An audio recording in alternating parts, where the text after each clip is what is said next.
Прийшли окупанти до нас в Україну, форма новенька, воєнні машини, та трохи поплавився їх інвентар. Байрактар, Байрактар. Російські танкісти сховались в кущі, щоб лаптем посьорбати довбані щі, та трохи у чах перегрівся навар. Байрактар, Байрактар. Приперли зі сходу до нас барани для восстановлення великої страни. Найкращий пастух баранячих отар. Байрактар, Байрактар. Їх доводи всяке озброєння різне, потужні ракети, машини залізні, у нас на всі доводи є коментар. Байрактар, Байрактар. Вони захопити хотіли нас зразу, а ми зачаїли на орків образу з російських бандитів, робить примар. Байрактар, Байрактар. Російська поліція справи заводить, там вбивцю рашистів ніяк не знаходить, хто винен, що в нашому полі глухар. Байрактар, Байрактар. Веде пропаганду кремлівський урод, слова пропаганди ковтає народ, тепер нове слово знає цар. Байрактар. Байрактар. Байрактар. Байрактар. Байрактар.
Yes.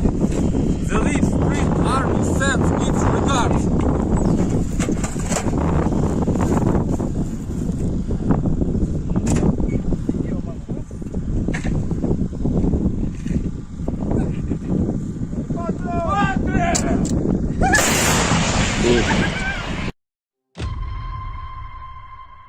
Хотите жить – бегите. Хотите жить – сдавайтесь в плен. Россия не получит новую территорию Украины. Россия присоединит себя к той катастрофе, которую она принесла на оккупированную территорию нашей страны. Оккупант заполняет могилами захваченную территорию Украины. И все больше могил на территории самой России. Ценой того, что один человек в России хочет продолжать эту войну, кто хочет войны больше, чем жизнь. Ваши жизни, граждане России.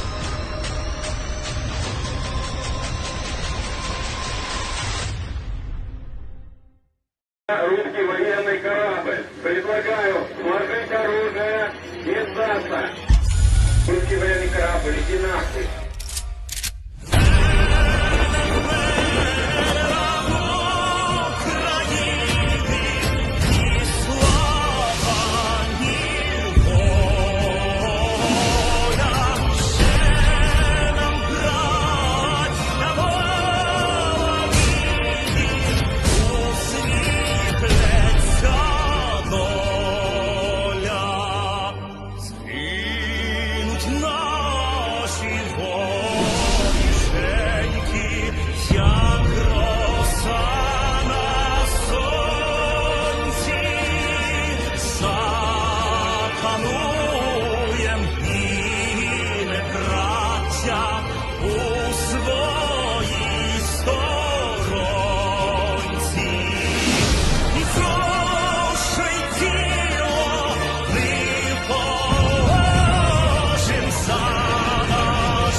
Hello, everyone. I'm the Enforcer, and I'm accompanied by Enforcer Matt.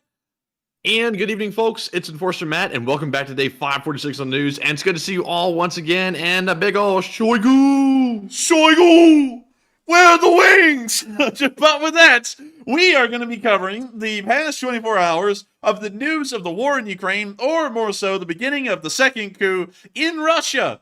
It's going to happen again, everyone. It's happening a second time. But moving on into the bigger news, there's been a couple of things that happened today. Let's see, a second coup will be beginning. Shoigu, well, actually not Shoigu, Prigozhin got killed, and holy moly, 5 prisoners were taken in Robotnik. I'm just kidding, that's not even the big news. The big news is that, of course, Prigozhin is dead. And that's actually largely been confirmed at this point. The Wagner has confirmed he's dead, but let's go through the story of how that happened, and how we're sitting here right now covering all of this news. So let's go on up to Moscow, because every story in Russia begins in Moscow. Prigozhin's private jet, which is an Embraer 600, I believe, if I'm correct, Matthew. And let me try. It is an Embraer 600, I think. It's the big one. Here we go. The Embraer Legacy 600. This is the exact model of private jet that Prigozhin owns personally. This is the one right here. This jet took off from the city of Moscow, one of the airports around it, didn't really get into exact details there, and it took off flying north. And it appears that its course was actually taking the private jet from Moscow all the way up to St. Petersburg. It appears that the flight route was largely traveling in that direction, most likely taking Prigozhin back to the Wagner headquarters in St. Petersburg. The plane would never make it. Just a little bit north of the town of Tver, which is in the Tver Oblast of Russia, the aircraft ran into a couple of in-flight technical difficulties. Apparently, a surface-to-air missile slamming into an Embraer 600 qualifies as an accident, according to the Russian government, more so than a deliberate shooting down of the plane, but there was a lot of footage of that today, so we're going to be moving up there, and I'll be showing y'all our first clip, which appears to show the explosive cloud of where a surface-to-air missile impacted the jet, and then the subsequent spiraling. And this is the plume we're talking about right there. It's this massive white puff, and it has a very distinct shape, making it appear that it was an explosive charge that was flying vertical into the air at an angle to the plane, and then hit it and exploded, or exploded by proximity close to the aircraft.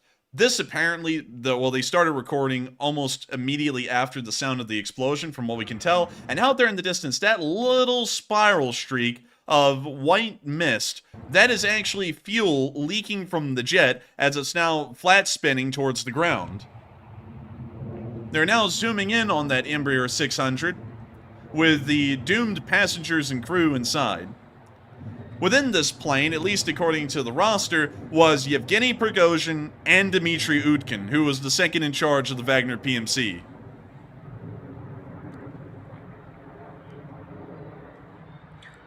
Пиздец, это беспилотник. Сбили, бабахнуло в два... So, looking at this picture, this appears to be the cockpit section of the plane, and this appears to be somewhere around where the vertical stabilizer would be. So going off of that, and looking at this picture, we can cross-reference a couple of things. First off, this plane isn't completely whole. It's apparently missing a couple of parts, like, for example, the entire vertical stabilizer, the elevators, anything like that, largely gone. It also appears that the engines did not catch on fire when the missile exploded nearby, but it did puncture fuel tanks, as once again the white vapors we're seeing coming out of the plane is the jet fuel leaking out of the fuel tanks as it's spiraling to the ground. Два раза взорвало. And someone also, Andrew, was very observant in saying that the engines are still running, which is, of course, largely normal, but it also shows that this is no technical difficulty that this plane ran into. It's a little bit of a surprise that a surface-to-air missile went directly into the rear of the plane. Злость падает. Ты посмотри, But it падает. continues You to know spiral. something I just realized as I was watching this video? I saw this one earlier and I showed it in the short war summary. But if you really think about it, allegedly in the plane as it's spiraling down, Prigozhin, Utkin, and a bunch of other people are in the plane. I'm not sure if they're unconscious at that point or what, but they're definitely dead when the impact. I just literally thought about that. They're literally and they're spiraling to their death. Well, in a second I'll actually go into that because I'm not really sure if any of them or some of them are even alive at this point in the plane, because some pictures on the ground showed that apparently the explosion of the surface-to-air missile caused a significant amount of damage to the plane's fuselage, and they may have actually been taken out by shrapnel before they even hit the ground. But we can see the plane continuing to spiral, and it disappears right behind this garden shed, and we can now see them running through their backyard, Где, блядь, бабахнет? as we can still hear the Куда sound of the упал? Вон engines. тут куски летят. Где-то, блядь, упал. Хуя дым пошел какой. А там он куски летят еще. This person's in disbelief. They're like, what the hell's that big ass jet doing falling out of the sky? Поднимается. And we can now see the plume of the explosion Yes. from the jet Yes, after yes. it impacted the ground. And this person is in total disbelief, like Matthew said. They aren't even processing really what's going on. Oh, got a little cough like Matthew. Не And видать нихуя. Вон. Около you can see фермы. right out there the burning plume of the Embraer 600 after it's impacted with the ground. And that's the end of the Wagner's leadership. Dmitry Utkin, Yevgeny Prigozhin, and I believe, including them, about 6 other guys, including the pilots, were killed on this aircraft. Some people have been pointing out that the alleged roster for the aircraft's passengers included 2 others. I'll be getting into a moment what I think may have happened to them or what may have led to there being 2 less people on this jet. But we can see the plume continuing to billow in the distance. Ding dong, the witch is dead. Не пойму, у фермы нет. For Prigozhin to be a cook, I gotta say, they're not really cooking over there well. It looks like they might be burning. But anyways, moving on. Let him cook.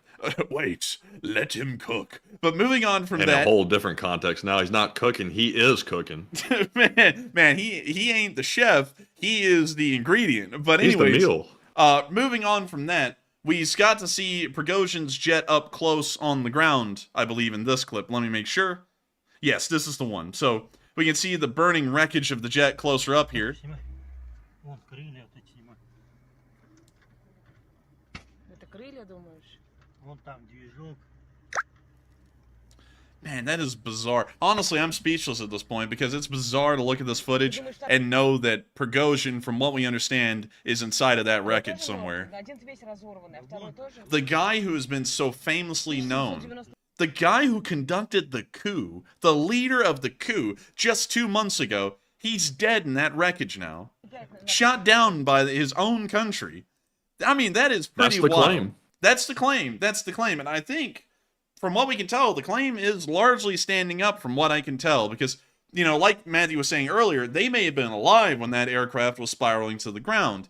I don't really know, because some people got some close-up pictures of the wreckage, and we can see down here highlighted in red some very visible shrapnel holes in the fuselage, which may have shown that shrapnel penetrated the compartment and went inside and may have possibly ended up injuring or killing the inhabitants of the jet, at least towards the rear of the aircraft, before they even ever hit the ground. Another thing is that a lot of people have been bringing up that they don't really know if Prigozhin was on this jet. He may have been on a second jet that landed elsewhere in the country around at the same time and was kind of associated with Wagner. The thing, though, to me, is that I don't think that would be true, because if the Russians wanted him dead and they were going to shoot down his jet, I'm pretty sure that they would have made sure to have some police on the ground when that other jet landed and to make sure to arrest everyone on board or make sure Prigozhin wasn't over there. Another thing that is interesting to me is a lot of people have been noting that there are 2 missing persons that have not been found in the wreckage of this plane after it was shot down that were claimed to have been on board.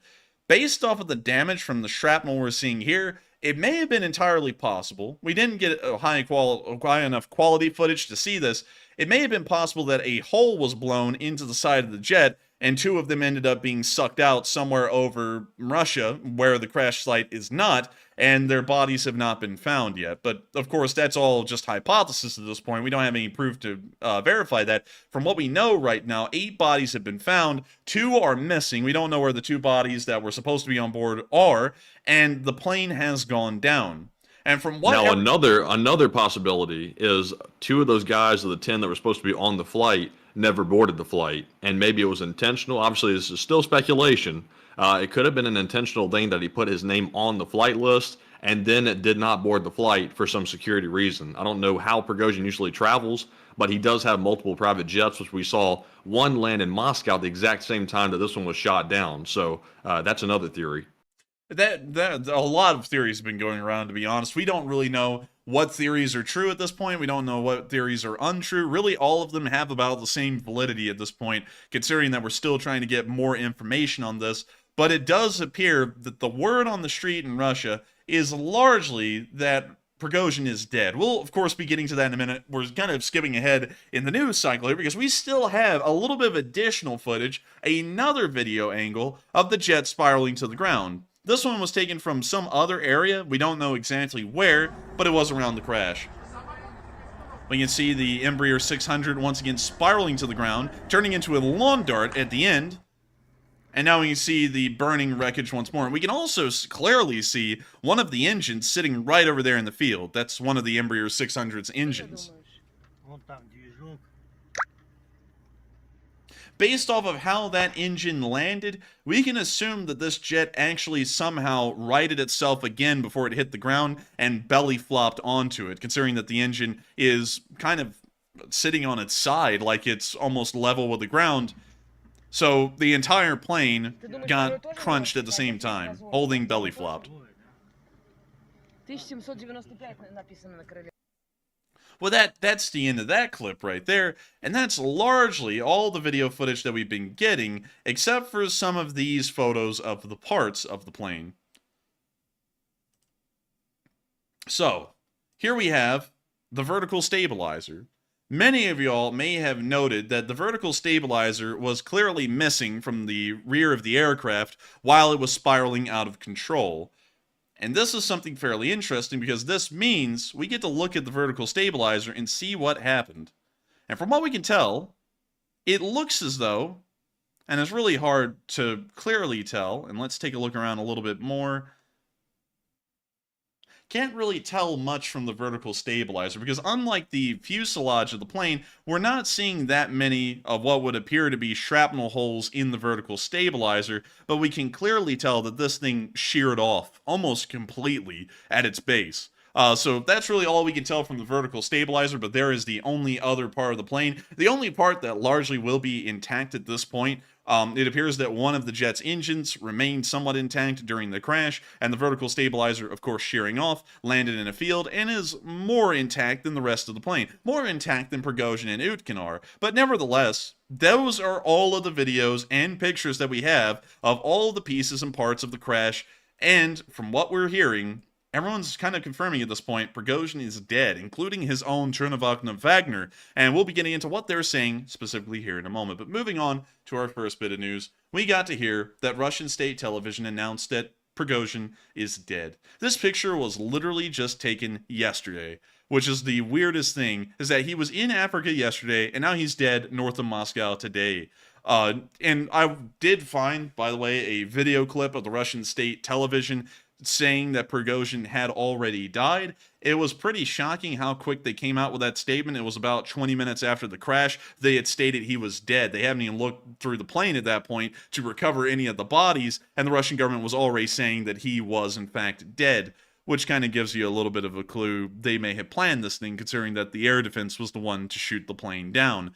But moving on from that, it doesn't appear that the Russian state government is the only one saying that Prigozhin is dead.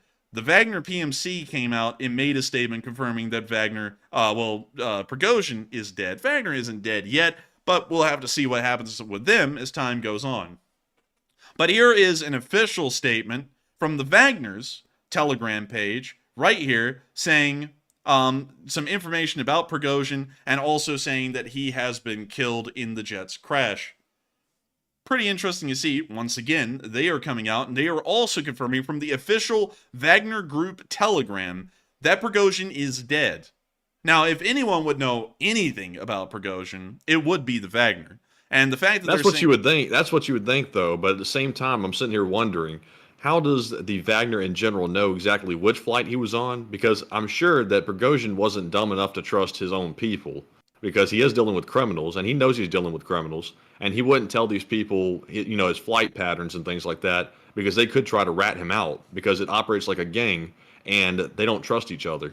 Well, that's true, but it wouldn't matter if they ratted him out to the Russian government or not. It is a private jet that is landing at public airports, and so their flight plan has to be charted already, and their final airport or destination already has to be known by the Russian government. So there's not really a lot for the Wagner to rat him out on there. The Russians probably already knew what jet he was most likely in and where he was flying, because they would have to know that. Otherwise, they could end up crashing with a commercial airliner over Russia and getting hundreds of people killed, and that may not be their plan. But anyways, moving on from this little bit of news from the Wagner PMC, we also heard that the Wagner then came out and immediately made a statement.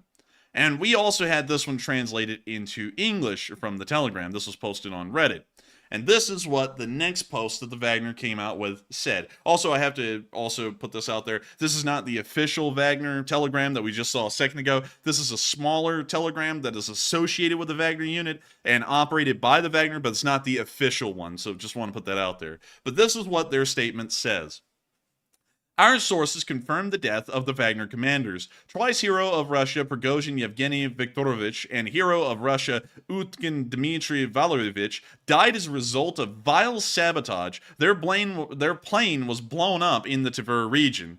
But we will mourn after we find and punish the guilty. Tomorrow at 12 o'clock, come to the Wagner Center in your city or the Wagner Memorials. At Moscow at Strokolniana Street 1A, St. Petersburg at the Sea Capital, Yekaterinburg on Street Eastern 160A, and Novosibirsk at the Memorial of Wagner at the cemetery. Bring flowers and candles with you. There we will decide what to do next. Let's hold a meeting of the Wagners as dead, referencing Prigozhin, which is really weird to hear him called dead. Dad taunt us. But with that is the end of that statement, and it already appears that from that statement alone, the Wagner's getting ready to start going into action of sorts, and we know who's going to be the guilty party in this whole arrangement. It's going to end up being Putin. The Russian air defense forces don't follow orders of anyone else but Putin and Shoigu, and Shoigu is Putin's puppet and is a yes man, so does whatever Putin wants.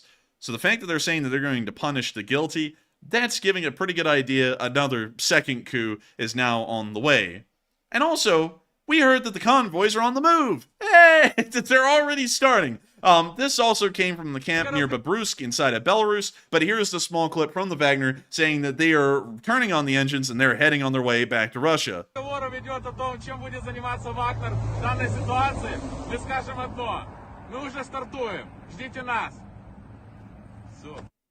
And so I have no doubt that they're ready to head toward Moscow, but one thing I saw Suzanne B saying in the live chat that I also thought myself. So who's the head honcho now of Wagner?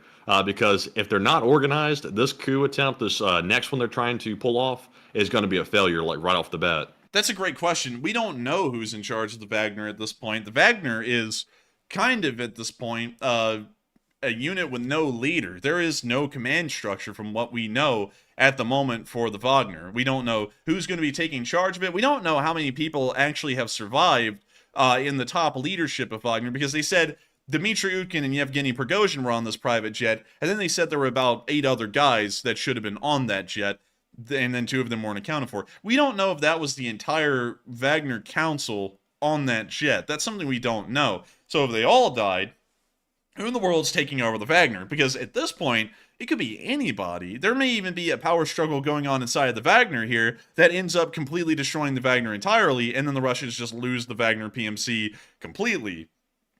That might be the best thing for Russia, considering that every single option they have now with the Wagner is going to be a bad option. If the Wagner falls apart, the Russians lose their unofficial right arm outside of Russia, where they've been operating in the Middle East and Central Africa for nearly a decade at this point. And not only that, if the Wagner somehow coalesces and then they begin another coup or a civil war in Russia, that's even a larger problem for the Russian government than what they're dealing with right now. But nevertheless, that is a good question. We don't know how these guys are going to be coordinating, and it appears that Lukashenko is even making it incredibly difficult for them to coordinate as well, as news has come out that in the area of the Wagner camp, Belarus has completely cut off all internet access, making it that much more difficult for the Wagner soldiers to communicate with each other and figure out what they're going to be doing. And so it appears that this may have actually been a pretty intricate plan by both Lukashenko and Putin, and they ended up pulling the wool over Prigozhin's eyes long enough to shoot his plane down over Russia. And so, with that, we can see that the plot is thickening, and it's getting a little bit more intense as time goes on. But it's not something that the Russians think is all done and over with. The Russian government is clearly already trying to react to the situation, as Putin was in Kursk today, which is right down here, actually pretty close to the Ukrainian border, but he was in the city of Kursk today officially, and as soon as Prigozhin's jet was shot down over Tver, we saw on the outskirts of Moscow that his convoy was going at least 100 miles an hour trying to return back to Moscow. So, here's the clip.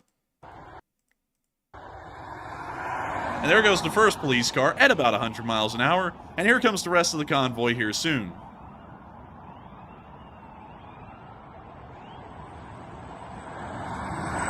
And there's the rest of the convoy. And they're going a little fast. They might be breaking some speed limits right there.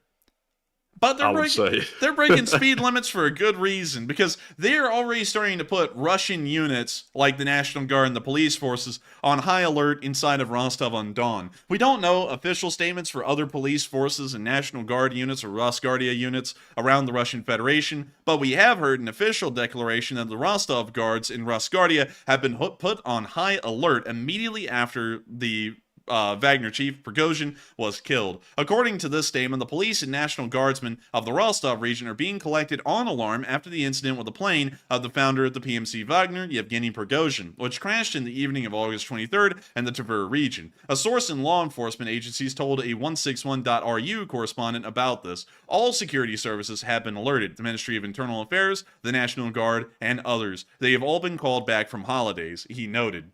So we can see, they're gonna bring out the Lottos with the police sirens on top. It's going down.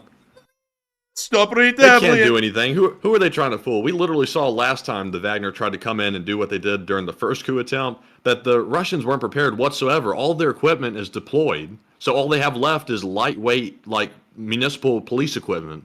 And I gotta tell you, yeah, they don't stand a chance. And these police forces and polices and Mises and the Rosguardia, they don't have any morale either. We saw them give up last time. They didn't even fire any shots, really. I mean, they shot up a bus full of people outside of Rostov-on-Don, but that wasn't the Wagner unit. That was just a bunch of innocent folks that they killed. It was like 20 of them or something. And then they just gave up Rostov-on-Don to the Wagner. I don't think they're going to do any more than that this time, if anything happens. I think they're once again going to step aside and let the Wagner unit do whatever they really want. Because that's what we saw for 16 hours nearly the last time. The Wagner drove all the way up the highway from Rostov-on-Don through Voronezh and all the way up to Tula completely unopposed. They were only 2 hours away from Moscow when that coup ended, and they could have gone all the way if they wanted to, and nobody was really standing in their way. And going off of that, I think it's going to be the same thing this time, especially if the Wagner can coordinate itself and get its actions of course, in sync with the other units. I think that this coup will probably end up having about the same results. And we can already tell that a lot of the Russian public is not happy with what's happened to Prigozhin, because there are already Russian citizens that have really no affiliation with the Wagner paying their respects to the now dead Wagner boss, because now they're viewing him not just as a warlord, but as a martyr that was fighting for an actual cause. And we can see the massive Wagner banner here set up. Did they just make this banner? It said Wagner New on it. I don't know. Maybe they did. Maybe it's an That was advertisement. pretty quick. Now, real quick, before I forget, I'm seeing some people say that the ownership of Wagner turned over to Prigozhin's wife the moment he died. I wasn't aware that Prigozhin had a wife, first of all, but is that true? I don't even know. I actually didn't know that Prigozhin had a wife either. I mean, what woman looks at that shriveled up nutsack and goes, "Yes, that shall be my husband," like, I mean... He was pretty wealthy. I mean, it is Russia. Well, yeah, you got a point, but still, I mean, yeah, that's a rough one. But also, moving on from that really quickly and back into this video, look, people are laying out flowers. That's not a good sign, because that means that the Russian public is sympathetic to his death, and they're going to be less friendly to the Russian government in the event that anything goes down. And also, don't forget, Wagner Group is a registered trademark. Don't infringe on it. Yeah, don't infringe on their rights, damn it. They're a registered trademark. If you want to show their crap, you have to pay licensing fees, damn it. But with that, nice to see that they're registering their trademark now. Apparently just that text font. But anyways, it's starting to get a little bit serious in Russia. And also, paired with the massive social issues that are going on in Russia right now, a lot of people might be ready for a little bit of a change, but it won't be a change with Prigozhin around anymore. Let me take y'all really quickly to a story that will start to show y'all that people are going to be largely unsympathetic to the Russian government this time around. Because in between the last time the coup attempt happened, which was just 2 months ago, and now, things have started to drastically change inside of Russia. In the Kazan Oblast, well actually I believe it's a different name, it's the Tatar Oblast, there were some statements about school children ending up working in a massive sweatshop the size of a mall that are building Shahed 136 drones. According to the story that's come out, parents of teenagers at the Alabuga Polytechnic in Tatarstan say their children are being exploited to work long hours building Shahed kamikaze drones in dangerous conditions. Some parents are rescuing their children from the facility despite facing large fines for doing so. And that's something China must have done that trick. Man, that's it, man. You know they did, man. And you know they had that little song that I was playing before the stream, playing too in the background. But anyways, Yeah. Anyways, we can see that the situation is getting abysmal inside of Russia, and things are clearly moving in a southerly direction. And if they continue to move in this southerly direction for much longer, for example, a few more days, I have a feeling that we're going to be watching a little coup unfolding here again in between the Wagner, the Russian government, and I have a feeling that the Russian citizenry's minds are made up as to who they're going to be backing, and that's most likely going to be the Wagner PMC. I have a feeling that the Russian government can't even really count on the army or the police at this point for continued support. They couldn't really count on them in the first coup, and I have a feeling they certainly cannot count on them during this upcoming coup as well. But of course, we'll be keeping an eye on it. This is all the news that we have today of what's been going on in Russia with the Wagner Unit, but y'all heard it here not first. Like this news broke today at around like 1 o'clock local time for us, and then it just blew up immediately afterwards. You didn't hear it here first, but you are hearing it. From what we know, and all of the news that we've gathered, Yevgeny Prigozhin is dead, and another Russian coup is on the horizon. Moving on out of Russia, and making sure that we have no other international news to cover, we're now going to be moving on into Ukraine. Because what better present could the Russians have given Ukraine in killing Yevgeny Prigozhin on any other day? Today is actually Ukrainian Independence Day, funnily enough. out of all days they could have killed Prigozhin, it was probably on the most symbolic day for Ukraine that they could have imagined. And we got to see that the shield for the Ukrainian motherland statue was completed just today and was ready for the Independence Day. And we can see the brand new shield up there with the Ukrainian trident for all of Kyiv and the world to see that the Ukrainians still stand against the Russians, and they have lasted longer than Yevgeny Prigozhin has, which is kind of nice. But still, well, absolutely wonderful to see. And moving on into our next picture, we also got to see another picture of the motherland statue and the Ukrainian flag right alongside it.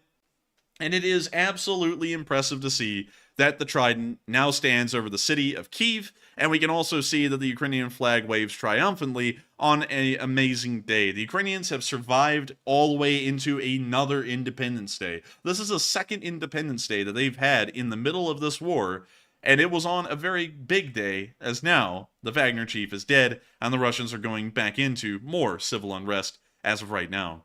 Moving on from that, and on out of Kyiv, it's now time for us to get on into our location unknowns. And we have a really interesting one today. It's a story of deceit and sabotage made inside of the Russian army and then finalized by the Ukrainian Special Forces. But before we get into that, as many of y'all can tell, nobody can even read the live chat tonight because the live chat has been moving so freaking fast. It's been at a rate of around 100 chats per minute, probably the fastest that we've seen for the entirety of this channel's history. And y'all have been going insane with y'all's ideas on the Wagner, the Wagner coup that's coming up, the death of Prigozhin that may have happened. We believe it's largely happened at this point. A lot of y'all have been talking about that. And we've been trying to see what y'all have been thinking about these things on a majority basis. And so, Matthew, what do we got?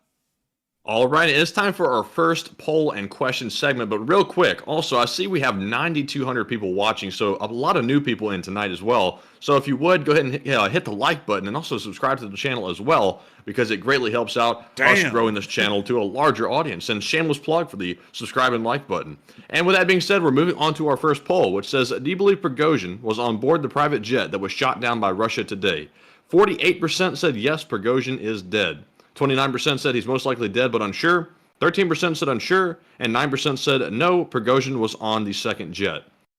And on this one, I'm actually going to go with the 29%. I think that he's most likely dead, but there is a part of me that is unsure, because that second jet landing at the exact same time seems very suspicious. And also, there was only 8 bodies recovered out of the 10 that were on the flight manifest on the one that actually crashed.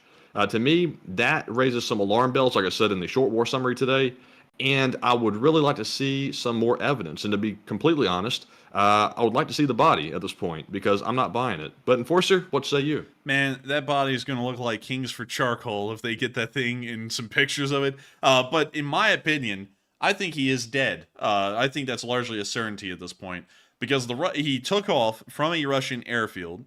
So the Russians probably observed him board a specific jet, and then that jet taxied out to the runway, no way for him to switch from the jets at that point, and then it took off for St. Petersburg. So I'm fairly certain that the Russians knew, because one thing we know the Russians do really well is kill their own people whenever they feel like they betrayed them. I'm pretty sure that they knew which plane Prigozhin was in and picked that one out to be the one that shot down. Otherwise, they could have shot down both of them, because it's not really like they can explain this away. They shot down a civilian jet, a Embraer 600 private jet, over the middle of Russia. It's not even like you can excuse that and go, well, I thought it was a Ukrainian drone blast. No, you can't. Like, that literally is just blatant shooting down of a plane. They could have shot both of them down if they wanted to, but I'm pretty sure they had enough information that they knew he was on that jet and shot that one down for that reason. I'm going to stick with my guns on that one for the most part, but of course, we may find out in 2 days that somehow Prigozhin just pops up somewhere and he goes, actually, I'm alive, and then he begins a coup. But I'm largely doubting that at this point. I have a feeling that he is actually dead, and he did not go the way of Tupac, because Tupac is still alive. And so with that, I hope that... Now, if you look at who has confirmed his death, so far I've only heard the Wagner say it, and that's sketchy at best, because the Wagner telegrams that have said that are the smaller ones, like you said earlier, not the official ones. And if an official one even did say it, it's still sketchy because they're untrustworthy. Russia has also confirmed it as well. Obviously, Russia lies about everything. They're unreliable. And when the U.S. was asked about it, we said we don't really know what happened, and we refused to comment on it. So nobody is really dead set yet that's a reliable source saying that he's actually been killed. Right now, it just looks like it's circumstantial, that he was probably on the flight because of the flight manifest, and that's just about all the evidence we really have at the moment. Interesting. I find those points quite interesting. However, the plane is on fire, and I'm pretty sure that he was in that plane. So I'm gonna stick with my guns on that one. We will see if Putin, Prigozhin reappears in 2 to 3 days. I'm gonna be eating my own feet like there's some kind of a top sirloin, and I'm gonna be admitting I'm wrong. But I'm fairly certain that he is dead. I think why you may not want to believe it, Matthew, and why some people, well, a decent amount of people may not want to believe it, is because it's so shocking to think that the Russians didn't subtly kill him through poisoning or throwing him out of a window or something. They just shot his plane down and just killed him outright in the middle of broad daylight. I think that's probably what's the most shocking thing about this and makes this unbelievable that that could actually happen that way. But I think it's how it happened. I think he actually is dead. I mean, it could be. It's just I have a hard time thinking that Prigozhin was dumb enough to basically go in bold like that on the main aircraft that he was flying in on. And also, how do you reconcile there being two aircraft that he owned going in at the exact same time? What was the second aircraft for? Well, it may have just been supporting staff or other people who couldn't fit on the one jet. But let's go pull that up. Let's go pull up an Embraer Legacy 600's passenger capacity. Let's figure out how many people could be on this thing. So, they've been produced up until 2020. There's 288 of them, so I'm sure we'll get some pretty good stats. So you can have 13 or 14 passengers on this jet. So with a maximum of 10 passengers on board, they actually had room for about 4 more, just about. So the plane wasn't at full capacity, or they had a different seating layout in there to make it a little bit more luxurious or comfortable, and so they only had 10 seats. That could have been the case. But that is an interesting point to make, is that there was 2 jets. But And they're identical? They're the same model of aircraft. Are they the same color even? I don't know about that. I don't really know a lot about the second jet, to be honest. I just know a lot about the first one. Because if they're identical, that would kind of be like what the U.S. does with the. Don't they have like 2 Air Force Ones that are identical? They just have a different tail number on them. I think they may, but I'm not really Yeah, that'd sure. be the same. That'd be the same kind of concept going on. Is they have a decoy plane and then they have the real one. He switches up between the two, and they never know really which one he's on. And if I was Prigozhin, I wouldn't even tell my own people which one I was on because they could turn you over. Maybe. But I don't know, man. I'm gonna have to be entirely honest. I'm gonna have to stick with my guns here. I'm pretty sure the guy's dead. Because there's just too much there that we would have to say the Russians were completely ignorant on, and it was happening inside of their own country. Like they had to. Like let's just go to an airfield at Moscow. Let's just find one. Like this one here. Let's just say that they took off from this airport. So, the private jet would have been somewhere out. Let's see where the private jets are at this airfield, if we can find them. Well, here's one right here. And that looks a lot like an Embraer Legacy 600, doesn't it? It kind of does. It does. That might actually be Prigozhin's jet right there. So we're going to assume that's where it was actually stationed when they loaded the jet. So let's just say it was right there. So the Russians have an air traffic control tower, somewhere on this airport. Hang on. Nope, that's not it. Where the hell is the control tower? It's got to be around here somewhere. This is Russia. They probably don't have one. Yeah, they probably don't have one. They just let everyone eyeball it. But let's just say this. Yeah, this, I think, is probably the air control tower right here in the middle of the terminal, which is a little stupid, but let's just say for, the hell of it, it is. This is where the air traffic control tower is. They have a clear view of the private jet over here. You also have a clear view of the private jet from everywhere else at the airport, and you could watch who was getting on which jet. And if the FSB was watching them, all they have to do is look at the tail number, because of course they would have 2 different tail numbers, and they would say, shoot down this aircraft here, tail number something. FSB guy's in the tower, he watches the wrong number aircraft, taxi up to the runway and take off. They keep track of that one, and then they keep track of the one that Prigozhin really is on. And once it makes it over that little area north of Tver, they call in that specific aircraft, its coordinates, and where it's flying, and they shoot that one down, and they leave the other one where it can continue to fly to St. Petersburg.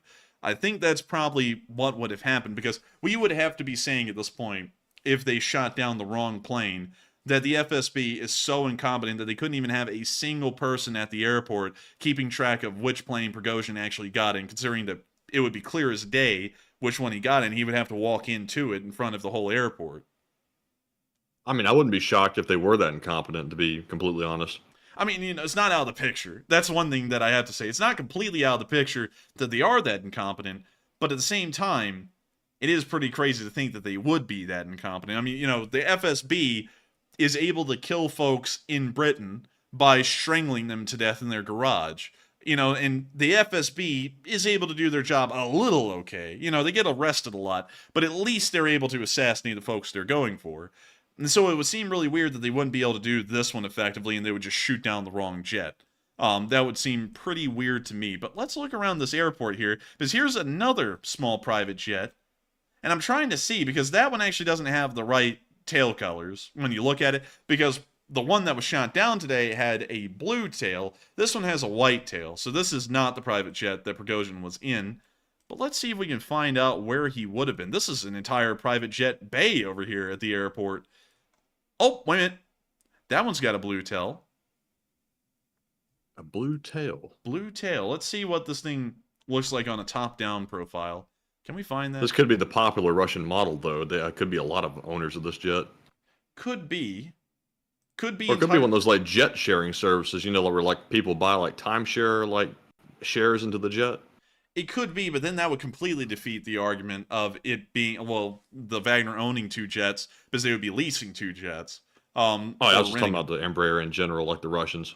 Well, yeah, and also, Matthew, one thing you'll like is that they got the black private jet from GTA 5. Oh, yeah, that's nice. Oh, man. Oh, Dude, man. so Only a many Russian would have one like that.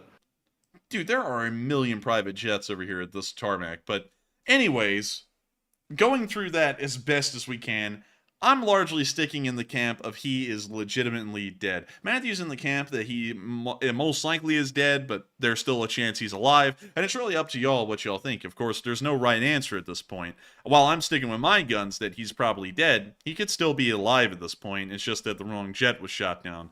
But we're fairly certain that at the moment, at least all the news coming out shows, he is in fact dead. And so with that, I hope we addressed that poll fairly well and gave as much as we could to trying to get a little bit of an answer to it or a little bit of a background. And with that, we are on to the next one. All right, and moving on to our next poll, it says, if Prigozhin was on board and he died, do you think Putin orchestrated the killing or someone else? A pretty straightforward question, and the result wasn't that shocking. 93% said it was intentional by Russia, 4% said unsure, 2% said someone else likely did it, and 1% said it was likely unintentional by Russia. And I figured a lot more people would probably say it was unintentional, meaning that they were incompetent and they shot it down by accident. But then again, that would be kind of far-fetched to accidentally shoot down a jet quite like that. So obviously, it was probably intentional by Russia. If Prigozhin was on board, it was an assassination attempt, and it apparently succeeded if he was actually on board the aircraft. So, it is what it is. But Enforcer, what say you? I would have to say, and I'm trying to find here real quick if they have any AA systems here. Oh, look! They do. Let's see here. Let's go with it's a S-300 that shot them down for the hell of it. So here is where that surface-to-air missile launcher most likely was, and that's its range. So that's kind of the quadrant that is defending over Russia. If it's a 5B, 55P missile being fired from an S-300. You notice how far away that is from Ukraine? That is at least 400 miles away from the front lines in Ukraine. It is largely patrolling with its radar civilian-controlled airspace with really no military involvement in the war at all. So what we would be saying, if we're saying that this was an unintentional shoot-down by the Russians, is that out of all the planes in the sky that they could have picked today, the shoot-down, because there are a decent amount of domestic planes, from what you understand, that are still flying around Russia a little bit, especially in between Moscow and St. Petersburg, they look up into this air channel, and they go, let's see, we could shoot down the A320, the Tu-96. Now, we're going to go with that little Embraer 600 right there and shoot it down because we think it might be a military target, flying at cruising altitude at around 20 to 30,000 feet.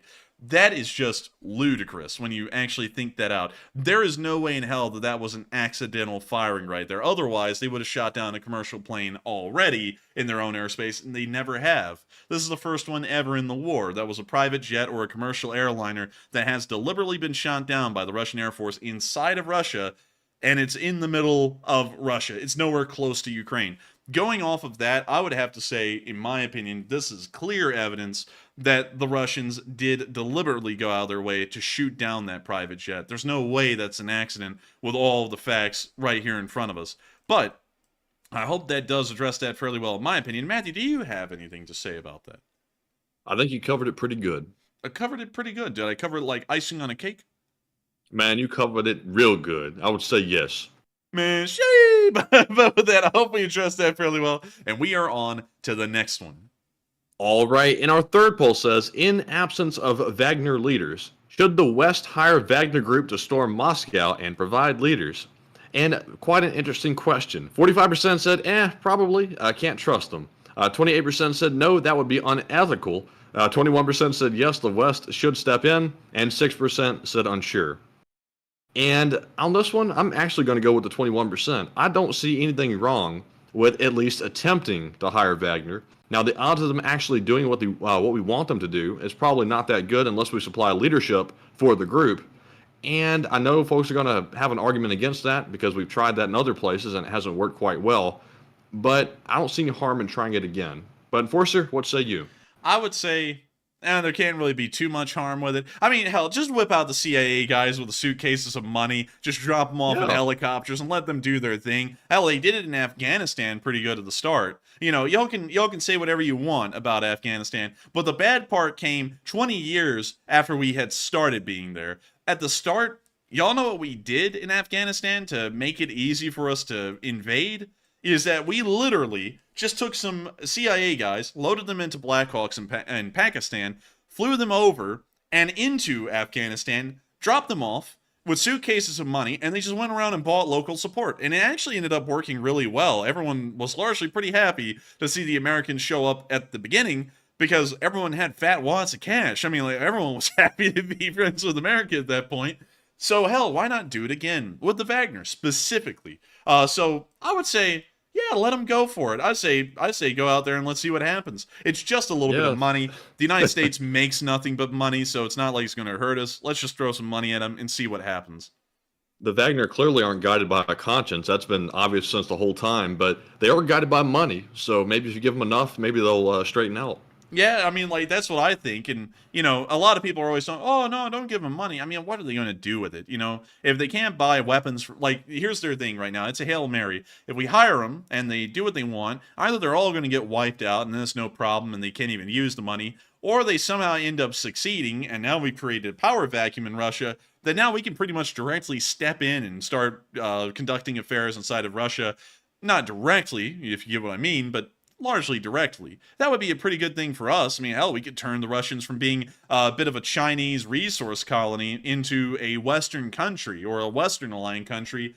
Again, that would be pretty hard. I'm throwing a lot out there right now just as ideas, but I'd say, hell, why not give it a try? It's not like it's going to hurt anything. And besides, what could go wrong? We haven't had a history in this country of funding the wrong people. We've always funded the right people, Matthew, right? You know, like the Contras, the Taliban. Oh, man. With us funding people, literally everything and anything goes wrong almost every single time. But, you know, it's about what the bad consequences could be from it. If we gave Wagner some money, we would have to give them leaders to go with it. We'd probably have to pick someone that we could basically foster to be our own, like, liaison between Wagner and the West.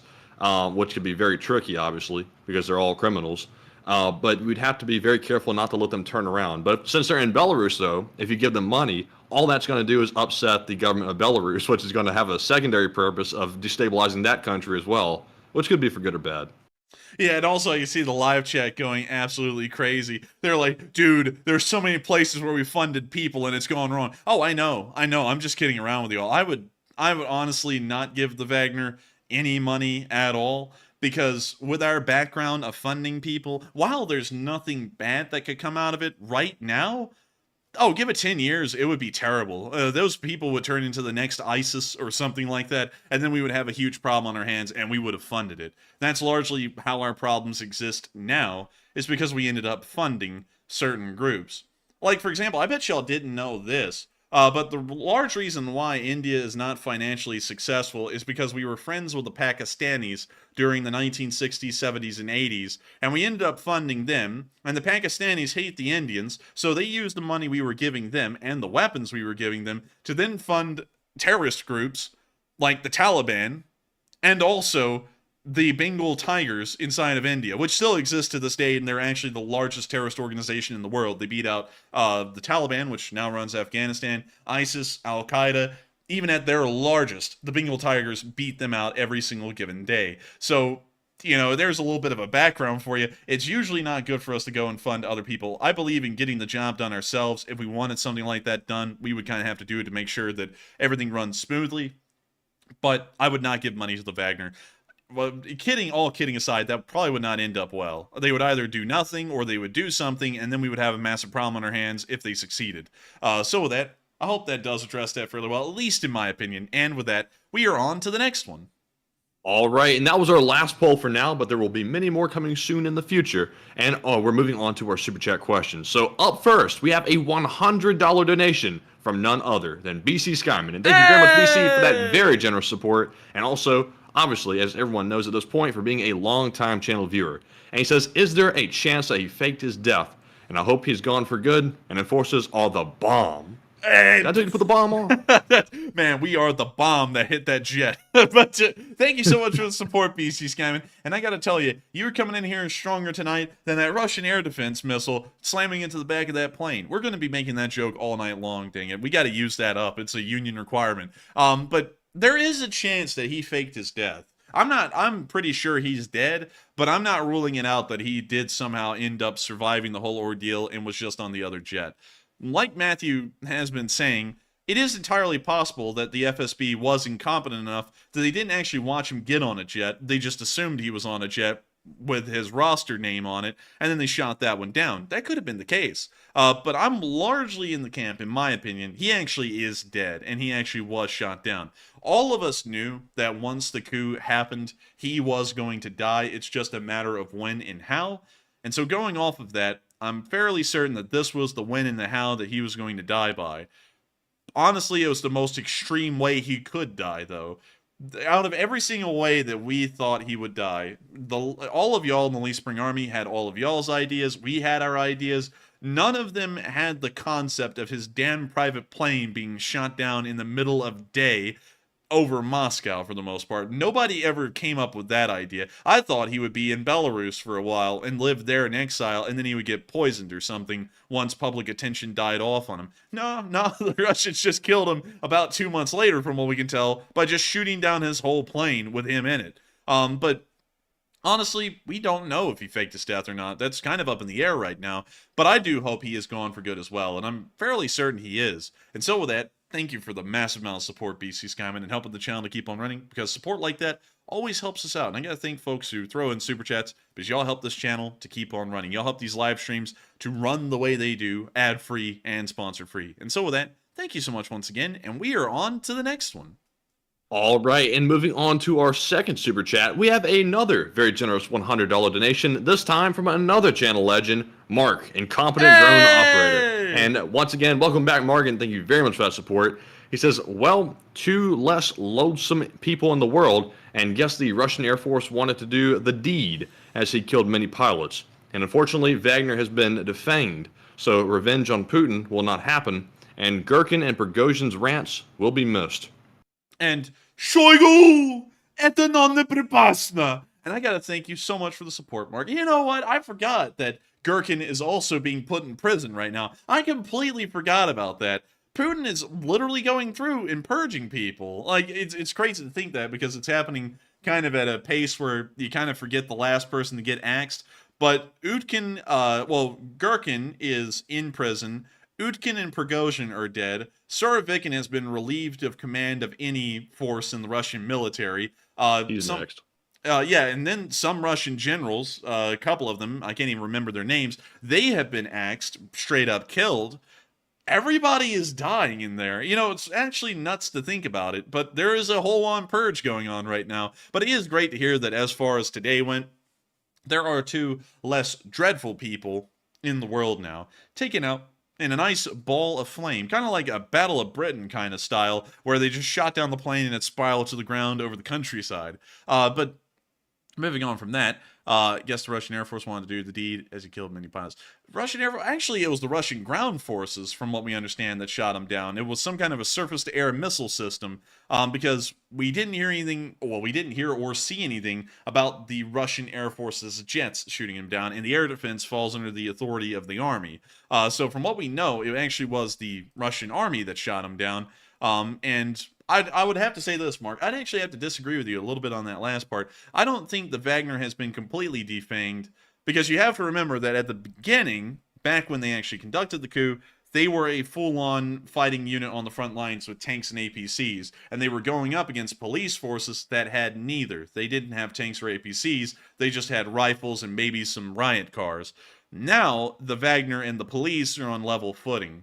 And I have a feeling that's not really going to matter, especially if the Wagner goes all in on a coup, because the police are either going to be sympathetic, and the Rosguardia are either going to be sympathetic to the Wagner, or they are still going to be scared of him due to their battlefield prowess and just kind of step out of the way.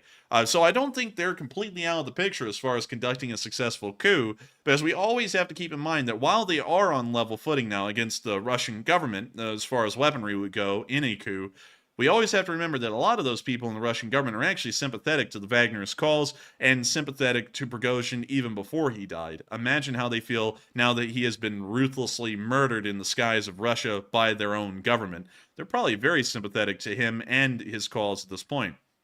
And so with that, I thank you so much once again for the mass amount of support, Mark, and I hope that does address that fairly well, at least in my opinion. And some people say, why in the world do you always say, in your opinion? I'll tell you why really quickly. The reason why is because back when I said things and I did not say that, for some reason people always wanted to act like I was being some kind of a know-it-all and saying everything is a fact.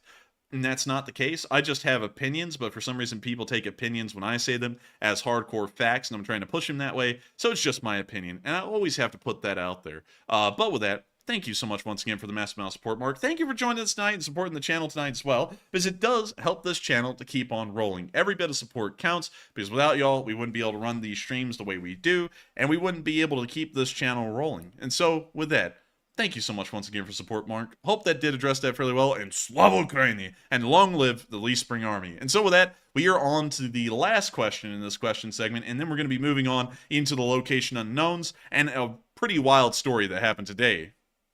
All right, and guess what? Before we get out of the segment, we do have some animal noises. We have a $40 donation, very generous support from Duncan VR. And thank you very much, Duncan, as always, for that very generous support. And also, the nightly animal noises. He says, ba mooba, ba ba. Animal noises, meow for the bots, quack, moo. Damn, son, where'd you find this? Ba ba, voices for enforcer, meow, boo. Oh, man, no respect, I'm telling you. Ba ba, oink, Scoob, ba ba, woof, man. Oh, I'm telling you, rip, Prigozhin or Baba Putin next. Like, man, if Putin was next, I'm telling you, he gets no respect. Oh, I'm telling you, send in well, never mind. Dude, you know. Anyways, you know who the two missing people are who were supposed to be on that jet, Matthew? Who? Like, Zoink, Scoob. I think we missed our flight. Run, Raggy, get the next one. And then they missed the plane. Kids. They really screwed around this time. Man, they really did, man. Real trap shit. Walk with your Trapaholics. Shadows are we make it look easy. We love casting spells. Dude, we're just going through the whole soundboard right now. Have you ever wanted to watch a Russian private jet spiral out of control over the skies of Russia? Well, then you, my friend, need yourself a Yevgheny Prigozhin. Watch that thing cook up on the floor like a Kingsford charcoal briquette with some lighter fluid on top of it. It's absolutely amazing, and not only that, kindles the fire of the entire Russian grill, causing a coup that will burn for years, most likely. Make sure to get yourself an Embraer Legacy 600 today and kick off your own coup with the hit of a switch. But anyways, I'll take one. Man, I'll have 20. But anyways, thank you so much for the support, Duncan VR. And of course, throwing in the traditional animal noises. Because if we didn't have those animal noises, would this even be the Super Chat segment? I'd say no. And so with that, thank you so much once again, Duncan VR, for always being a legend and helping this channel to keep on running. And so with that, thank you so much once again for the support. I hope that does address that fairly well. And we're now going to be moving back into our news and the location unknown specifically. Because we have a story of intrigue and deceit that you won't hear anywhere else. Well, you will, but it won't be as good as the way we're about to tell it. 8 months ago, a Russian helicopter pilot was a little dismayed with his leadership and very unhappy with it. And somehow he came into contact with the Ukrainian SBU. And the SBU told him, hey, man, that sounds like a little bit of an unfortunate deal you got going on there. Here, I tell you what, if you steal a Russian helicopter, and you also steal some very rare parts for some aircraft, like an Su-27 and an Su-30, we will evacuate your family before you even do that to Ukraine, and we'll allow you to live here in safety after you conduct this little excursion. So they had a little bit of an agreement. This is what they would call in contracts class in law school a contract. It's a binding resolution in between two parties. Look at that. And apparently this was an unvoidable contract because if the Russian pilot backed out, they probably would have ended up killing him because he knew a little too much at that point. But nevertheless, on this very day, the plan finally kicked into action. He took off in the helicopter with 2 crew members. The crew members actually didn't know what was going on. And he took off and started flying on his way to Ukraine. The 2 crew members had no idea what was going on until this guy started landing the helicopter in Ukraine, right in front of the SBU, which was waiting in a specified field for this helicopter. As soon as they landed, the 2 crew members got out of the helicopter. We don't know what happened next, but apparently the Ukrainians had to end up killing both of them. And then the pilot, who was the one actually conducting the defection, he was taken into Ukrainian custody. His family had already been secretly evacuated all the way from Russia and into Ukraine, and now he will live in exile from Russia with his family inside of Ukraine. But he didn't just give over himself. He gave over some pretty interesting stuff with him. Of course, he brought over the Mi-8 that we can see right here. Pretty nice, a normal Russian transport helicopter, nothing too exceptional. But what's exceptional is the contents inside the helicopter. Inside of this helicopter are spare parts for the Su-27 and the Su-30. The Ukrainians do not operate Su-30s, but they will be able to probably use these parts in the Su-27 series because the Su-30 is largely just a souped up version of an Su-27. I'll show y'all one right here. Here is an Su-30. As you can see right there. Let's wait for the picture to load. I guess that's the best pixel it gets. And here is an Su-27. Here's a picture of that right here. As you can see, they are fairly similar to each other. Very, very similar. The difference in between them is that the Su-30 has a tandem cockpit, meaning that there's room for a pilot and a co-pilot, and also it has forward canards as well, which give it a little bit of extra maneuverability at lower speeds and dogfights. Beyond that, they are largely the same airframes and use most of the same parts, meaning that the Ukrainians got for free, keep in mind, it just took a little bit of talking with this helicopter pilot, parts for the Su-27 and the Su-30, and a free helicopter to use in the Ukrainian armed forces. All in all, not that bad of a deal, and the Russian, in the end, got to live with his family inside of Ukraine. So everyone ended up kind of winning on this little arrangement, and we can see a couple of extra pictures that they took. They took a picture of a little package right here, which is fairly interesting because I can read Russian a little bit. I bet y'all may or may not have known that. But this says Kompleksny Apparat DMR 400T-4 Seri. Seri. And then it says it has a serial number right here, 1197826, and then it says Data Bushuska. And then it says something else.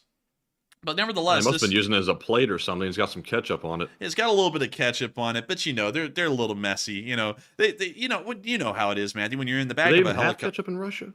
Yeah, of course they have ketchup. You silly goose. Oh wait a minute, no, Matthew. It's jam. Oh, that's right. They have preserves. I forgot. It's babushka's jam, bled. But anyways. Getting beyond Babushka's jam, which is apparently distracting some of y'all, and it's just jam, y'all. No reason to freak out. I'm sure it's just fine. You know what happens in the middle of a flight. You know, a Russian's back there. He's bored. He's got a jar of jam. You know, it ends up getting all over the place. But anyways, when you see one of the parts here, this appears to be a package for an Su-27 or Su-30 part. And then the next picture, we can also see some other kind of part that's inside of a burlap sack. But I can't really read this well enough to even give you all an idea of what this thing is. But still, amazing to see that the Ukrainians were able to get this free helicopter and free parts out of the whole entire deal in exchange for a Russian getting their liberty for the most part. And so with that, we're now going to be moving on from that amazing story into our next one, where we saw the Ukrainians launching a Grad rocket, but with no Grad. We can see him setting up the rocket. I have no idea how this is going to turn out. I actually haven't watched much of this clip. But we see he's made a little mound here, and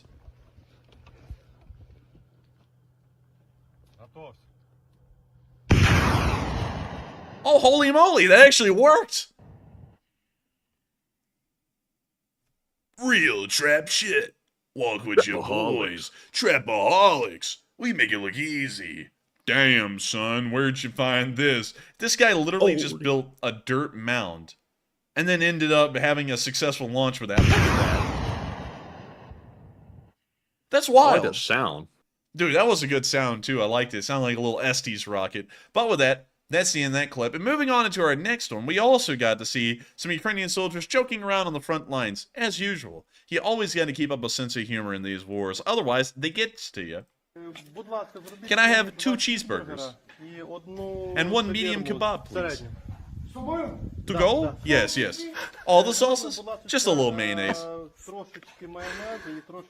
a little mustard. Have we seen this guy before? No, I don't think so. I remember he was over here ordering yesterday. Is he back again, or is he? This is the first video.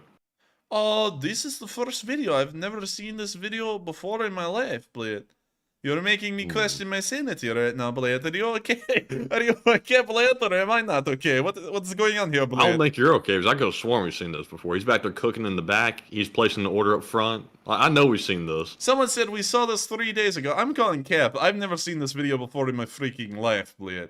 Wait a minute. People are saying we've seen this before. What the hell? Wait a minute. Are y'all kidding me? I've never seen this before.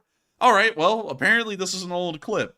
I swear I've never seen it before, so we're going to end that one short. And now we're going to move on to the Russian casualty report, as the losses were, interestingly enough, fairly high and then fairly low in some categories, but 3 Bobcat skid steers were destroyed.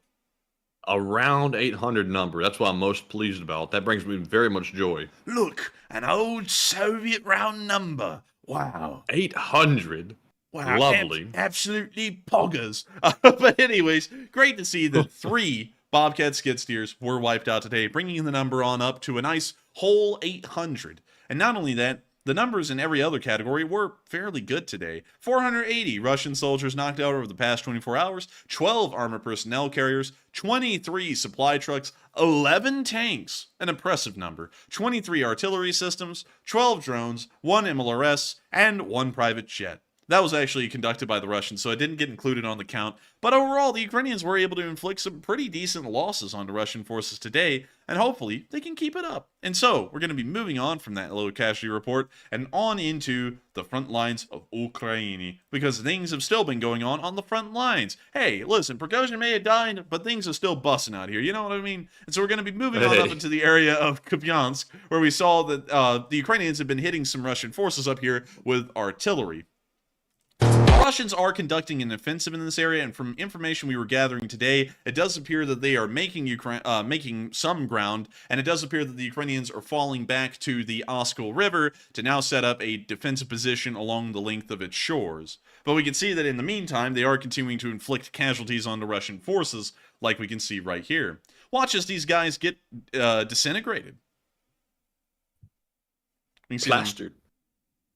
Man, no, that's what happened to Prigozhin. He got blasted. Shoigu! I got freaking blasted, blядь! Not with vodka! And there's the end of the clip, but a couple of them ended up having a nap. Moving on from that area of the front lines and moving a little bit further south, we also saw near Zalaman, where a lot of action goes down, that some artillery pieces were destroyed by the Ukrainians today, specifically the 56th Motorized Rifle Brigade.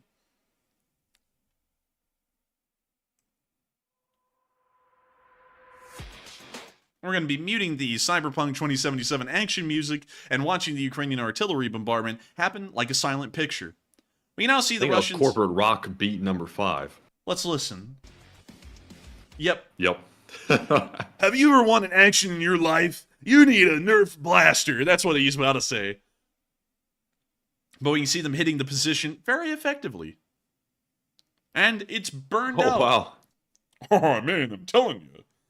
But with that, that's the end of that clip right there. And it's always nice to see another roaring fire.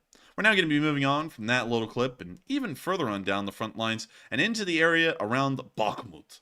Because in Bakhmut today, many, many fun things have been happening. Let me show you.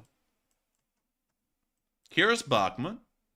Here's what it looked like 24 hours ago. Here's what it looks like now.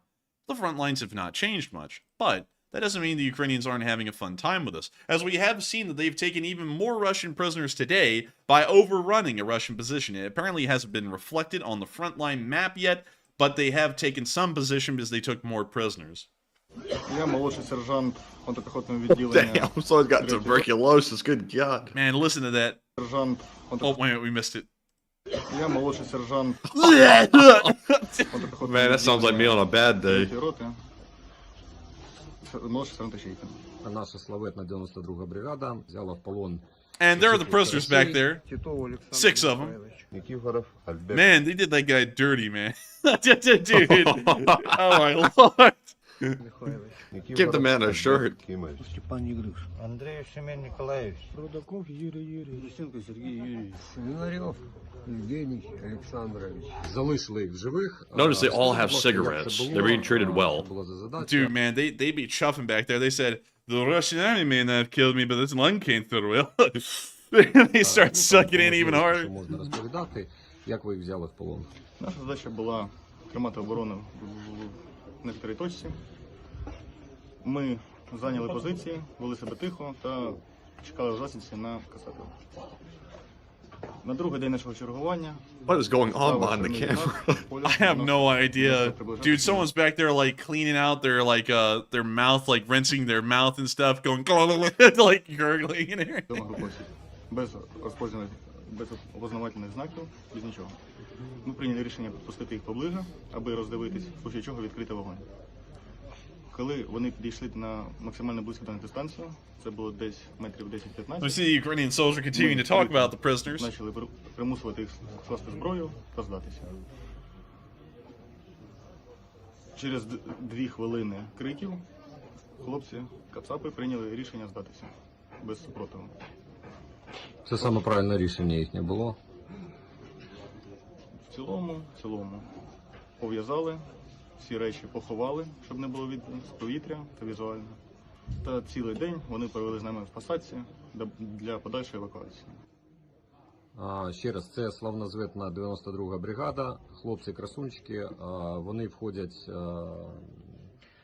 в підпорядкування до нас, до тактичної групи Адам. Тактична група Адам вже дуже велика і кожного дня робить свою справу по захисту України і знищенню цих покидьків, які прийшли на нашу землю. Слава Україні! Героям слава! And with that, that's seeing the clip, but we can see that the 92nd Brigade was able to take more prisoners. Moving on from that near to the area of Andreevka, we also got to see a view of the battlefield beyond the village today.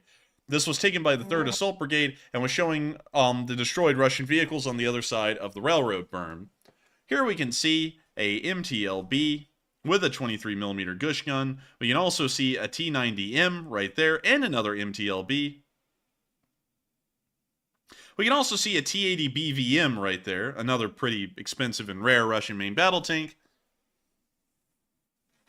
And we can see that T-90M again. Actually, that's a different one. And we can see another one, maybe. I can't really tell on that one. But what you get from this, is that the Russians have lost a lot of pretty expensive and rare main battle tanks in that area of the front line.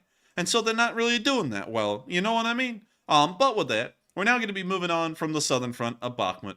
Because, you know, it is what it is, and the Ukrainians are doing a damn good job, I have to admit. And we're moving on down into the Yevgeny area, where we saw that the Ukrainians were able to destroy a Russian MTLB, a Ruski MTLB. Check it out. Man, this is a Oh, yes. That's And dubstep. Dude, my brain is feeling nice and vibrated from that one, Bliet. But we can see Hard that... bass. hard bass. Dude, you pull that bass out of the water, that thing's just stiff as a board. like you use it as a weapon, like a club. But here's the MTLB. And we can see the drone just kind of hovering around over it like it's a Wii menu screen or something. And we can also see that little annoying-ass watermark just doing whatever. And now we can see them dropping the bomblets onto the MTLB, one after the other, after the other. The first one missed, second one hit, third one hit, fourth one also hit. But none of them really destroyed the MT. Oh! Fire! Fire!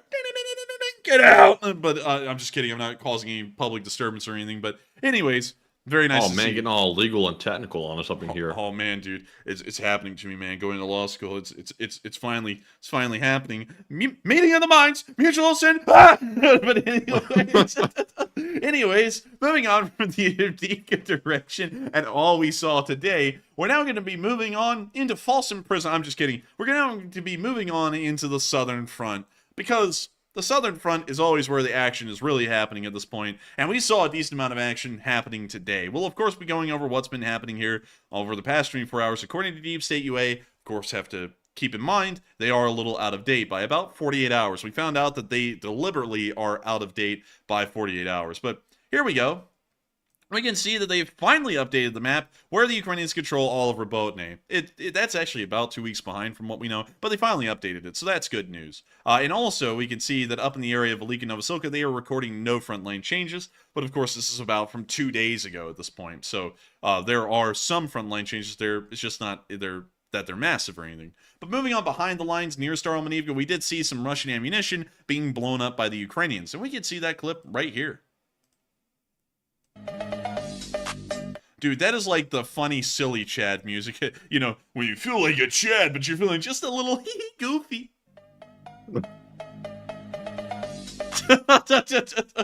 Oh, man.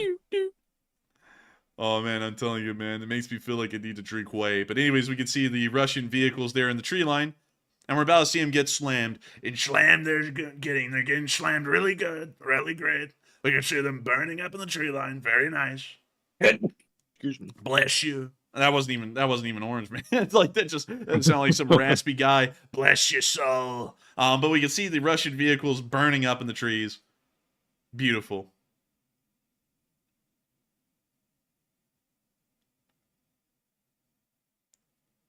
Charles Martel said, some say Ballsack has stopped living. Man, I hate that you got here just right now because we literally just got done covering that like maybe 15 minutes ago. The whole beginning of the stream was about that. Make sure to rewind and check that out if you haven't heard about that on the stream. You just hopped in because we covered that for like a whole hour on here. But with that, we're going to be moving on from that clip. And very nice to see that they were able to get that little Russian ammo cache. Moving on behind the lines to the Ukrainian side, we also saw a BMP column moving up, and one of them pulled off the sickest of drifts. So check it out. And we can hear, of course, the sickest of beats. Whoa. Dude, that's what I sound like whenever I get vertigo. That's exactly how I sound. But we see that one BMP making the turn. The third BMP in the column here, this was going to be making a drift. Check it out. Dude, they Tokyo drifted that thing into the dirt. Almost flipped it. Now you see this BMP is about rear end the cameraman, but that's the end of the clip. And it's nice to see the Ukrainians are continuing to move up these BMPs. That's actually more so of a BRM-1, but y'all get the picture. Potato, it's a BMP. Moving on from that and into our next clip to the west of Erzhane, we also saw a Russian tank being hit out in the open fields on that flank. This one was hit by a javelin. Oh, and we're going to be muting that because now apparently it is Harlem in the 90s. But we can see now the tank and the javelin coming in. And poof, blowing up right over the tank and knocking it on out. That's very red. That is really red. I would say that's almost like communist or something. But anyways, that's the end of that clip right there. And very nice to see that they were able to knock out another Russian tank with St. Javelin. And so with that, we are now going to be moving on from that little bit of news right there. And also, Matthew, I just saw the person that you banned, man. Dude, that's so funny, man, how that was being written. Enforce it. Enforcing you cray with your freaky ass. ass. What the hell? That's it, dude. Who comes in and says something like that? You'd have to be crazy as hell to say something like that. Dude, my response to that is, I'm gonna slap you with a wet towel, you silly goose. But anyway. All right. Oh, man. Oh, my. Oh my. Dude, I don't even know what the hell that one was about, though. I was like, what the hell does that even mean? But anyways, we're gonna be moving on from the area of Staromanivka and down towards Wheelopol, where we saw a Ukrainian soldier eating, of all things, sushi in the trenches. This is really high-class eating right here. Or as we call it in the South, Publix eating. Хто казав, блядь, що Глово, блядь, не їде на ноль, нахуй. Аво, блядь. Це що? Look at this guy! He is lost in the sauce! Wait a minute, is that like real sushi? That is real sushi, like fresh made. Oh, no, come on. They just went to the supermarket to get that. There's no way they kept that out in the field. I'm doubting that they did keep it out in the field. I think that probably is fresh bought, but hey, man. Like, what other army in the world sits there in the middle of a war zone and goes, I'm eating fresh sushi? Nobody. Like, nobody can do that.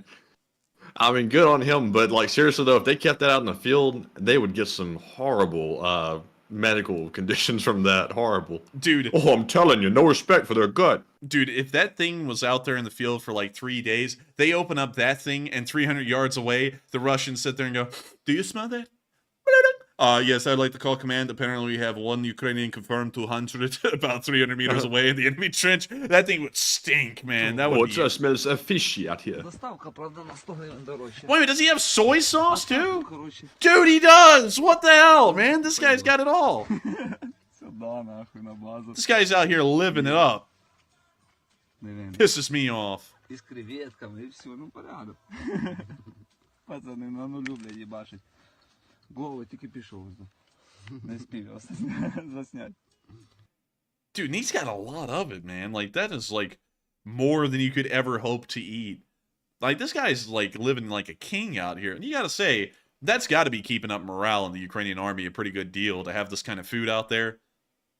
For sure, for sure. I'll take some. Oh, I would too, man. Every day of the week. I mean, every single day. They got that wholesale sushi too. They got like a whole like bin of it. Like a pallet of it. It's like they got a shipping crate of that stuff. But moving on from that area and into the area around Robolny, we saw a Ukrainian Su-25 firing off its rockets in support of the infantry. And so, here's the clip. Alright, and now we have a 1980s techno remix music playing as these Su-25s fire off their rockets in support of the infantry. We can now see those rockets landing into the Russian forested area. We see them firing them again. Look at that, isn't it majestic? Looks pretty cool, I'm not gonna lie. Nice. Nice. Those transitions are busting too. Man, they were killing it on this clip. Killing it, Jerry. I think I saw an AR in this guy's hands. Did you see that? I think I did, and I know someone's about to say, actually, it's a Johnson & Johnson M41096. I don't know those things, but I know that looks a lot like an M4 to me. Show me the rails on it again. That is a Daniel Defense, it looks like. It looks like it's got the same rails on it that mine's got. Man, I'm not even going to say, because I know someone's about to come into the chat and just flame us for some reason. They're going, no, it's an ancient K416 or something like that. So I'm not even going to guess. It's an M4 of some kind to me. But still, really nice to see, I got to say. And so with that, that's the end of that clip. And we're now going to be moving on into the one clip we got in Robolny of the Ukrainians raising the flag over the village, because they have completely secured the village at this point. It is...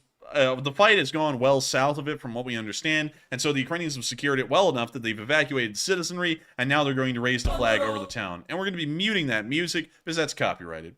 But we can see the building here that will become the target of the Ukrainian flag, and we can see it already flying over the building right there. A sign that the Ukrainians now hold the village completely, and it will never fall back into Russian hands.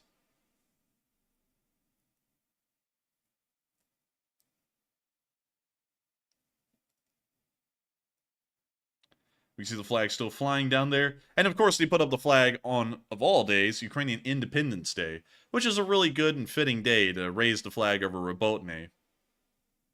Man, I remember it was just a month or two ago that crazy old, what was his name? Prigozhin guy. He was in there talking about how the Russian army was losing Rabotny due to incompetence and the Russian command and corruption. It was all kinds of crazy crap like that. Anyways, the guy's dead, and they lost Rabotny anyways. So it appears that his words came true. I got to say, even though the guy was evil as hell, I was holding out some hope that maybe he would organize another coup or something himself. Because without a leader, like, the coup is not going to work. And now that he's dead, that kind of like crushed that a little bit. It probably won't work. I'll agree with you on that one for sure. It probably will have a very tough time succeeding. But if some of the Russian army joins them, maybe a different story. And I don't think that's that far out of the picture now, because there's still that one unit out there. I forgot their name, like Storm Z or something like that. That's made up of prisoners too that joined the Wagner the first time. Maybe they'll join them again, but I think they're in the area of Pyatkikatki right now, so I don't even know they'd have the chance to do anything. But with that, we are now going to be moving out of the area of Rabotny and on down into Crimea, because the news and the fun is not over. The Ukrainians destroyed an entire S-400 installation in Crimea today, and the film was bussin', unequivocally. Here's the clip. There's the S-400 battery getting hit, blowing up in fantastic array, and making sure that this will not be functional again.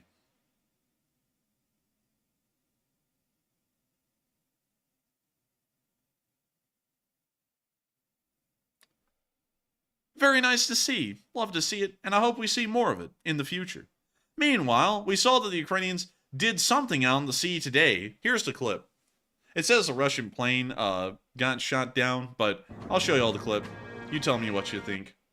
Well, you see an oil rig right there. Like, Zoink Scoob, I don't think we're extracting enough. Ruh-roh raggy rig failure. But anyways, we can see the boats circling around the rig here. And we can see them fire off a SAM, because, I forgot to tell you all this. All the little boats are Ukrainian, and they were actually out there hunting for Russian planes, and that's why they fired off a SAM. So here's the clip from that boat at the same place. I actually put it up here, but they're both in around the same area. OPSEC, people. OPSEC. So here's the clip.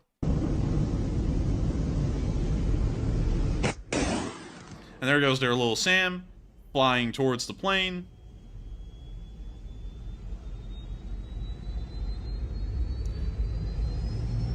Damn, okay, they got a little engine on that boat. I mean, like, goodness. That thing started ramping up like it was about to take off on runway 29 right. But anyways, that's the end of that clip. And great to see that they're using their boats to conduct some anti-air operations in the middle of the Black Sea. Pretty wild. But with that, we're now going to be moving on all the way up to Kyiv to cover the speech from President Volodymyr Zelensky here on day 546 of the war in Ukraine. And so, without further ado, here is the same speech. It almost seems from yesterday, but it was uploaded today, so I have some pretty good confidence that this is a different speech, although it appears to be in the same place. Та панове, з нами на зв'язку президент України, Верховний головнокомандувач Збройних сил України Володимир Зеленський. I'm not going to lie, this has got to be the same speech, Matthew, because like the music is the same, the intro's the same. It says it was uploaded today. It says it's the 23rd of August.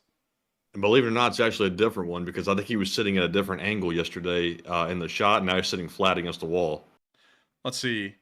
Yeah, this one was from the 22nd of August, same intro and everything. So I think this is a different speech.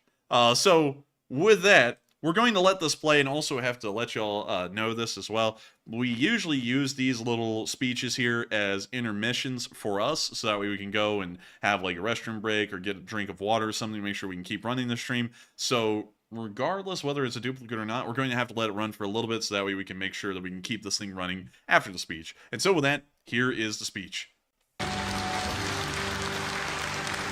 Слава Україні! Дорогі наші захисники і захисниці, дорогі українські народи, дуже важливо та символічно, що напередодні свята української незалежності відкривається ветеранський форум. Незалежності не було би, якби не наші воїни, всі наші солдати і матроси, сержанти і старшини, офіцери і генерали, які на війні Вони в основі української незалежності.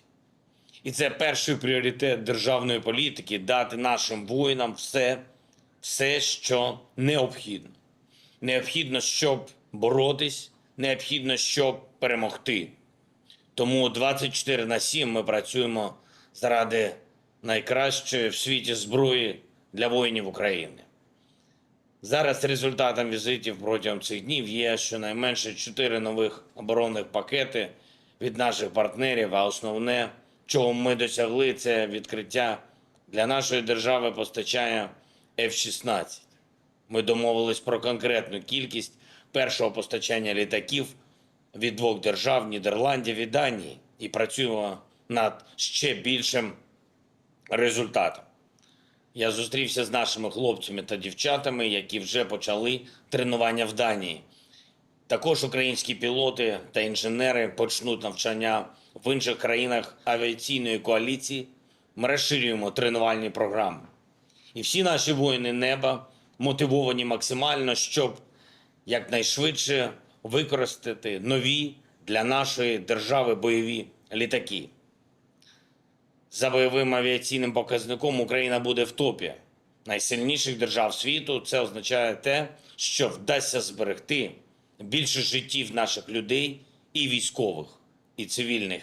І всі двосторонні зустрічі, які я зараз проводжу в рамках саміту Україна-Балкани, Греція, Болгарія, Сербія, Молдова, інші зустрічі з іншими лідерами, всі вони посилюють Україну, всі вони допомагають нашій державі стати значно ближче до наших стратегічних цілей. Дорогі українці і українки, поки наша держава на шляху війни за свободу і незалежність, це обов'язок кожної нашої людини робити все можливе, а іноді неможливо, щоб Україна стала сильніше.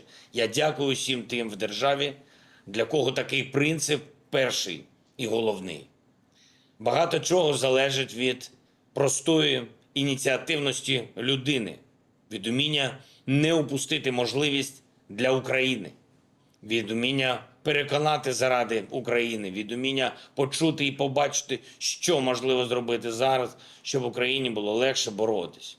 Українці демонструють таку ініціативність. Серед присутніх в залі ветеранського форуму багато тих, хто має значні особисті досягнення заради України і знає точно, що часто усе залежить від однієї людини, від небайдужості людини, від рішучості, від того, наскільки людина є відданою своїй справі та захисту України. На жаль, у цій страшній війні ми втратили тисячі найбільш відданих, тисячі найбільш сміливих та небайдужих, тих, хто став на захист України в 2014 році, тих, хто став на захист держави після 24 лютого. Я прошу зараз усіх українців вшанувати хвилиною мовчання пам'ять усіх воїнів, які віддали своє життя заради незалежності України. And we're actually going to be ending the speech right here. Is it, wait a minute, is it over? No, we're just cutting it short because this is a duplicate of yesterday's speech, so I don't want y'all to have to go through the entire thing a second time. But with that, that is the end of President Zelensky's speech from yesterday, shown again today, and it is now the end of the halftime show. We are moving in to part 2.0 of the stream. The next part is going to be a wonderful time. We're going to get to talk about all kinds of things. We're going to get to talk about, Wagner, Prigozhin, Putin, Zelensky, Ukraine. We get to talk about so many things. It's going to be great. So Matthew, take it away.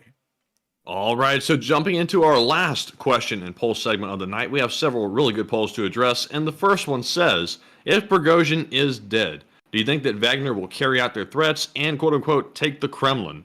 It looks like 34% said they will try but likely fail.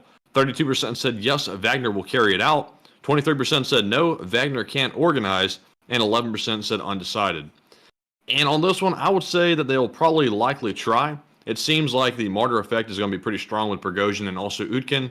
And it's going to enrage the Wagner, and they're going to probably at least go into Russia, maybe get to Moscow. We have to remember, though, that Russia really isn't equipped to stop them. So even if Wagner isn't as well organized as we want, there still is a chance they might succeed anyway. So I say they'll try, but likely fail. I would give it probably 40% odds of actually succeeding and 60% failing. But Enforcer, what say you? I would say if I had to give them a percentage of success to failure, I'm pretty sure a coup is happening at this point, so it's not even up to me to say that it might not happen. I think it is. It's just a question of how successful will this coup be. And going off of that, it's really hard to tell because we've never had a precedent like this before to work off of to say if it will succeed or if it will fail. So I've got to be honest with y'all, I'm giving it a 50-50 chance. It could either fail flat on its face, or it could succeed wildly beyond anyone's ambitions, and it could end up overthrowing the current Russian government. Have absolutely no idea how it would go at this point. I'm completely up in the air, so that's my opinion on it for now, and I'm honestly just going to remain optimistic and just wait and see how it unfolds after everything's said and done with. And so with that, we are on to the next one. All right, and moving on to our next poll, it says, do you think Prigozhin's death will cause strife or unrest amongst the Russian public?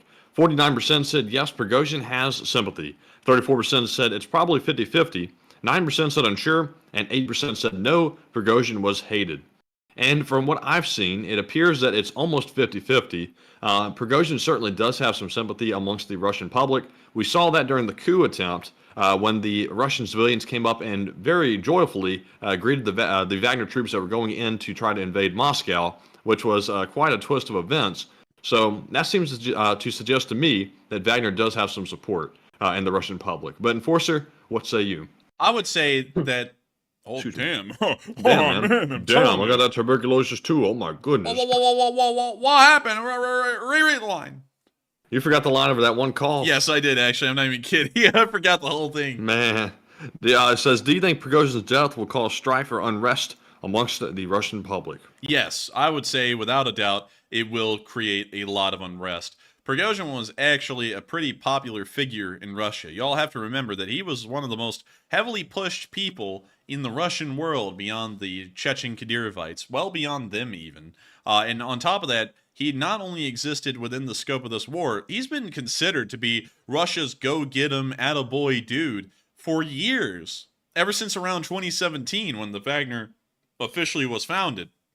They went to Syria. They stood up against the United States and fought there. They went into Central Africa, and they ended up dealing with the French and also African countries down there. I mean, hell, to the Russian public, this guy is like the savior of Russia. He's actually the guy who gets things done.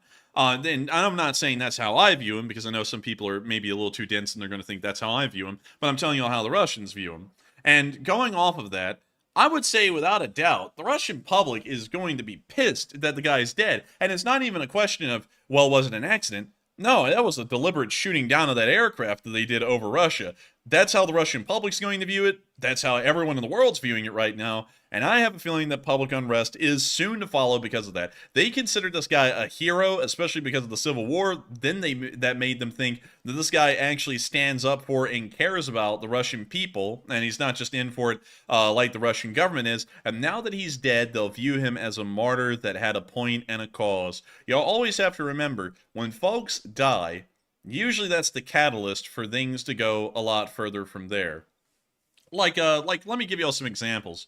In the French Revolution, when people started to die, when the French troops started to get a little bit too violent with the crowd, that's when things went bad. And then, of course, that's eventually when the French government lost control. When the Germans ended up putting down the beer hall putsch in Munich, and ended up killing a couple of Hitler's Nazi supporters, that actually ended up bringing a lot of public support to those dead Nazis. The German public started to view them as martyrs after that, and of course Hitler would go on to write Mein Kampf. Y'all can see right there, when folks die, in those two instances, they usually become martyrs, and usually their cause ends up picking up a lot of steam because folks think if they were willing to die for that cause, there must be something behind it, whether there really is or isn't.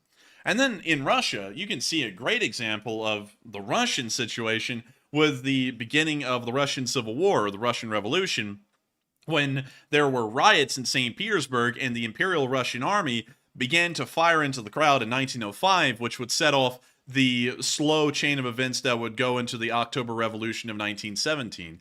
Every single time folks die in uprisings against a standing government, they usually end up being martyred, and it usually ends up building up their cause way stronger than it was, but when they were even alive. So to be quite honest with y'all, I think this is going to be the beginning of everything that kicks off inside of Russia, because now Prigozhin just isn't an upstanding guy that looks out for the Russian people and the citizenry's eyes. This guy is a martyr now who died for a cause. That's how they're going to view him.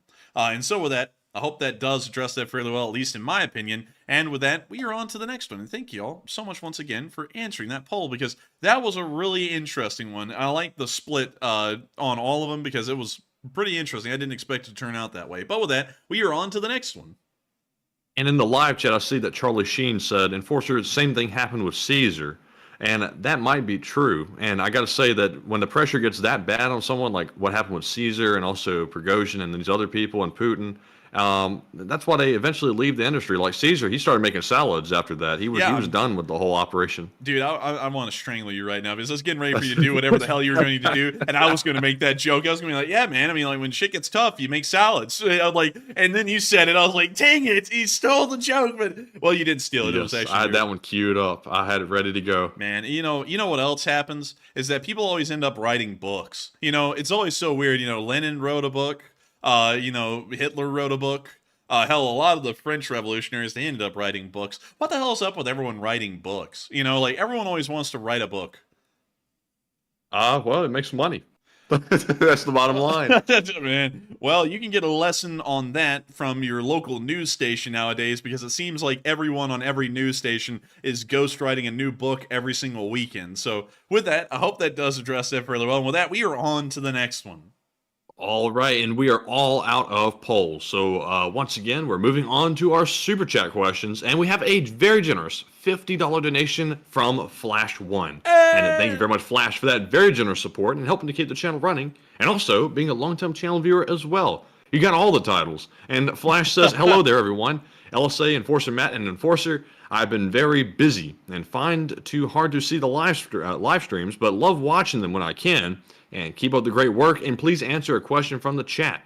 And thank you so much for the support, Flash, and helping this channel to keep on running. And I hate to hear that you've been busy, because, of course, I love to know that folks can hop on here and join everyone and watch the streams. But I hate to hear that you have been busy, but it's good to have you tonight, though. And I got to say, welcome back, and I hope you've been having a fun time tonight. And thank you so much for saying you love watching the channel when you can.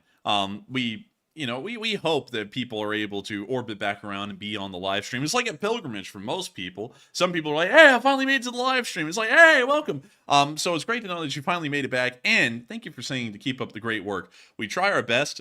And so far, we've actually been able to keep it up. It's been a week and a half, really 2.5 weeks in law school, because the orientation was, well, yeah. Orientation, first week and this week. Well, it's really 2.5 because we're only halfway through this week. We haven't gotten to the end of it. This week's basically over. I've told myself that this morning, so I'm feeling much better. Oh, okay. Well, mine is not. So, like, tomorrow I have to be there from 8 to 3, so it's not over for me at all. So, anyways, moving on from that, thank you for saying to keep up the great work, because somehow we've been able to keep this up for 2.5 weeks so far, doing stuff almost all day in the middle of the day. And we still are able to put out a pretty decent amount of short summaries and also live streams. So we've been pretty blown away with that.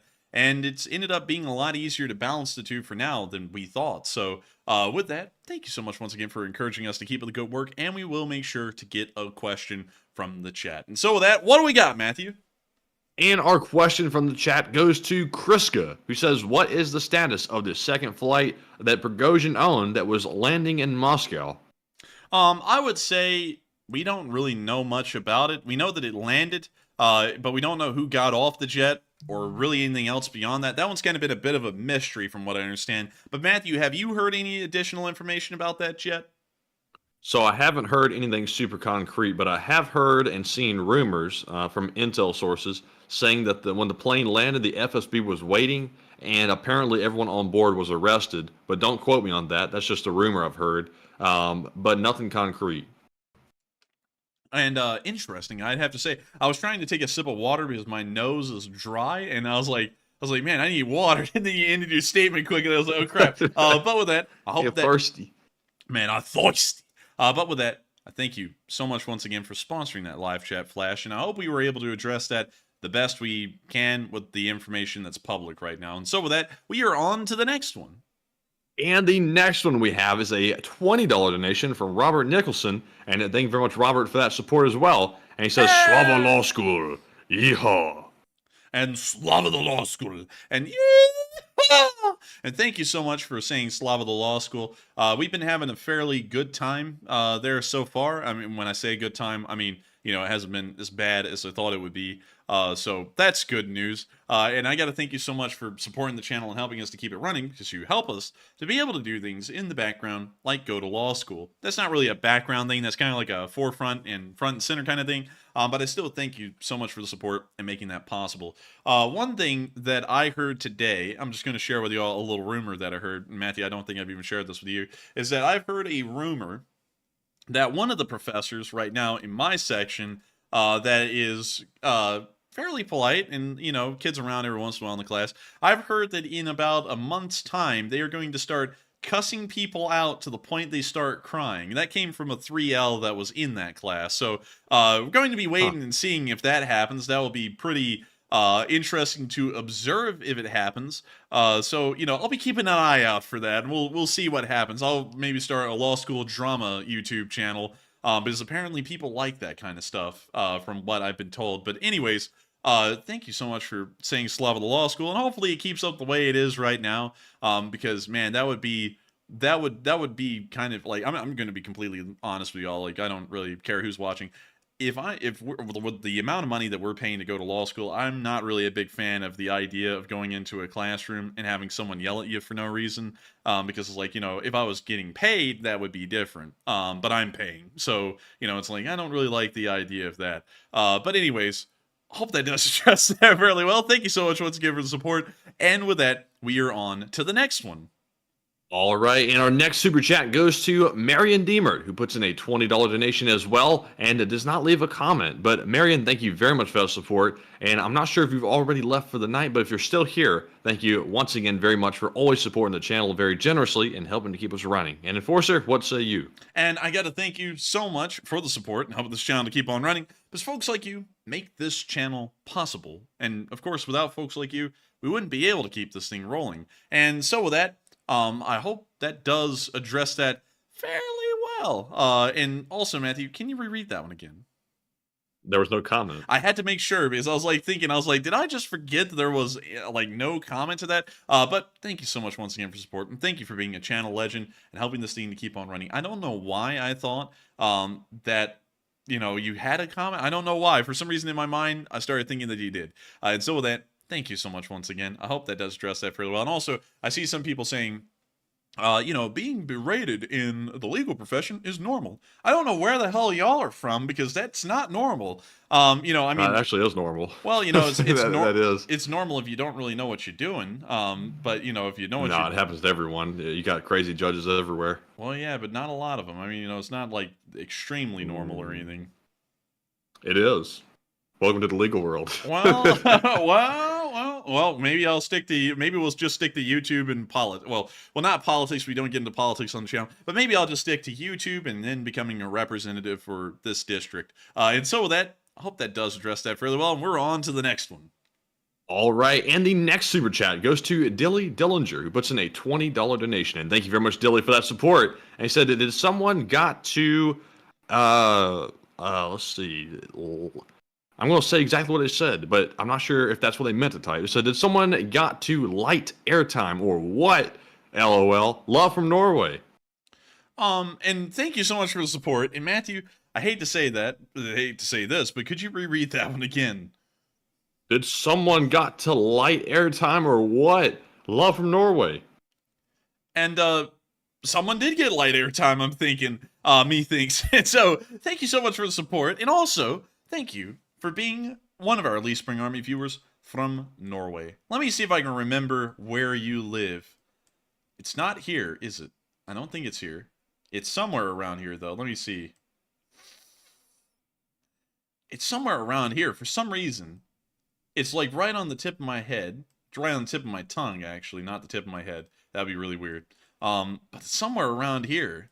I can't remember, but still, thank you so much for the support and helping the channel to keep on running, because folks like you make this thing possible. And while I can't find your town right now, this will consume me until I eventually find it after the stream. And so with that, thank you so much once again for support. I hope that does address that fairly well. And with that, we are on to the next one. And I see some of our lawyers in the chat saying that's not normal. Well, in Alabama, I've been around to a lot of courts, and almost every time I go into the court, the judge is berating someone, yelling, or doing something crazy every single time. But then again, it is the backwoods of Alabama sometimes in these courts, so that could be the explanation for it. But generally, though, in the larger cities, I really don't see that much, because I've been to quite a few courts around the state. But no, in the country places, that's quite common from what I've seen, at least in Alabama. But anyways, moving on to our next super chat, we have a $20 donation from Fernando Sanchez, who says, Prigozhin is on the Moskva on his way to Kobzon concert. And thank you so much for the support and sharing that with us, because for some reason, everything's starting to sound like Greek to me. I don't know why. So Matthew, what happened? Reread the line. Prigozhin is on the Moskva on his way to a Kobzon concert. Oh, yeah, he is. He is. If the Moskva is in Tver, yeah. But still, I thank you so much for the support, and I guess he's joined the ghosts. He's wait a minute, Matthew. Let me think of how it goes. There are 999 ghosts. He is the new one. But still, thank you so much once again for the support and helping this channel to keep on running. And I'd certainly have to agree with you. Prigozhin is jamming down there on the Moskva Jamboree. And so with that, thank you so much once again for the support. I hope that does address that fairly well. And with that, we are on to the next one. All right. Oh my God, my mic just came off the mic stand. Stall for just a minute. And first, I'm trying to reinstall my desk. We are going to be stalling here for a little bit. And Deepest Tempest said, this is why I like the Enforcer Bros. They are honest about their home state. I love Alabama. Don't get me wrong. I wouldn't actually live anywhere else in the country except for the state of Alabama. I think it's a great state. But at the same time, I think one would be ignorant to say that one state does not have flaws. I can think of a flaw and a great thing for every single state in the country. Like, for example, with Texas. Like, Texas is a great state because they're just prideful of their state. I mean, you know, that's a great thing to be proud of your state. But at the same time, their infrastructure can't hold up to colder weather. You know, that's a drawback of the state. And also, I'm telling you, like their pride is a benefit, their pride is also a little bit of a detriment as well. You could go through every single state, and you can come up with a good thing and a bad thing. But having lived in Alabama, I know the great things about the state, and I know the bad things about the state. And I'm not one to try and beat around the bush or anything. And if I became an elected representative, I feel like it's better to just be honest with people, because look, everyone in Alabama knows what's wrong with Alabama, and everyone in Alabama knows what they like about Alabama. Why in the world, as a elected representative, would I go around and try and sugarcoat everything and go, oh, well, you know, Birmingham's a nice place. It's just that everyone at UAB got their car broken into every single year. You know, it's like, no, I would say Birmingham's got a problem with crime, and there needs to be something done to fix the crime problem. You know, I'm not going to sit there and just say, oh, everything's great, everything's perfect, because then you allow problems to fester and grow until they become Russian problems where it's just inherent and you can't ever fix it. That's how I think about the whole country. The one thing I love about Alabama so much is we have the best and the newest and nicest prisons. Like, y'all have never seen prisons quite like this. These are so nice. Billions of dollars. They're so nice. Man, I'm telling you, in the schools, the crappiest schools you'll probably ever see in the entire country, except for the ones in the suburbs in Birmingham. Every school in Alabama was made in the 1930s and never has even been refurbished since then. But the prisons, yeah, man, the school kids will be dying to get out of school to go to prison. That's like an upgrade. Yeah, it really is. It literally is. It's not even a joke. The prisons are an upgrade in the state from the schools.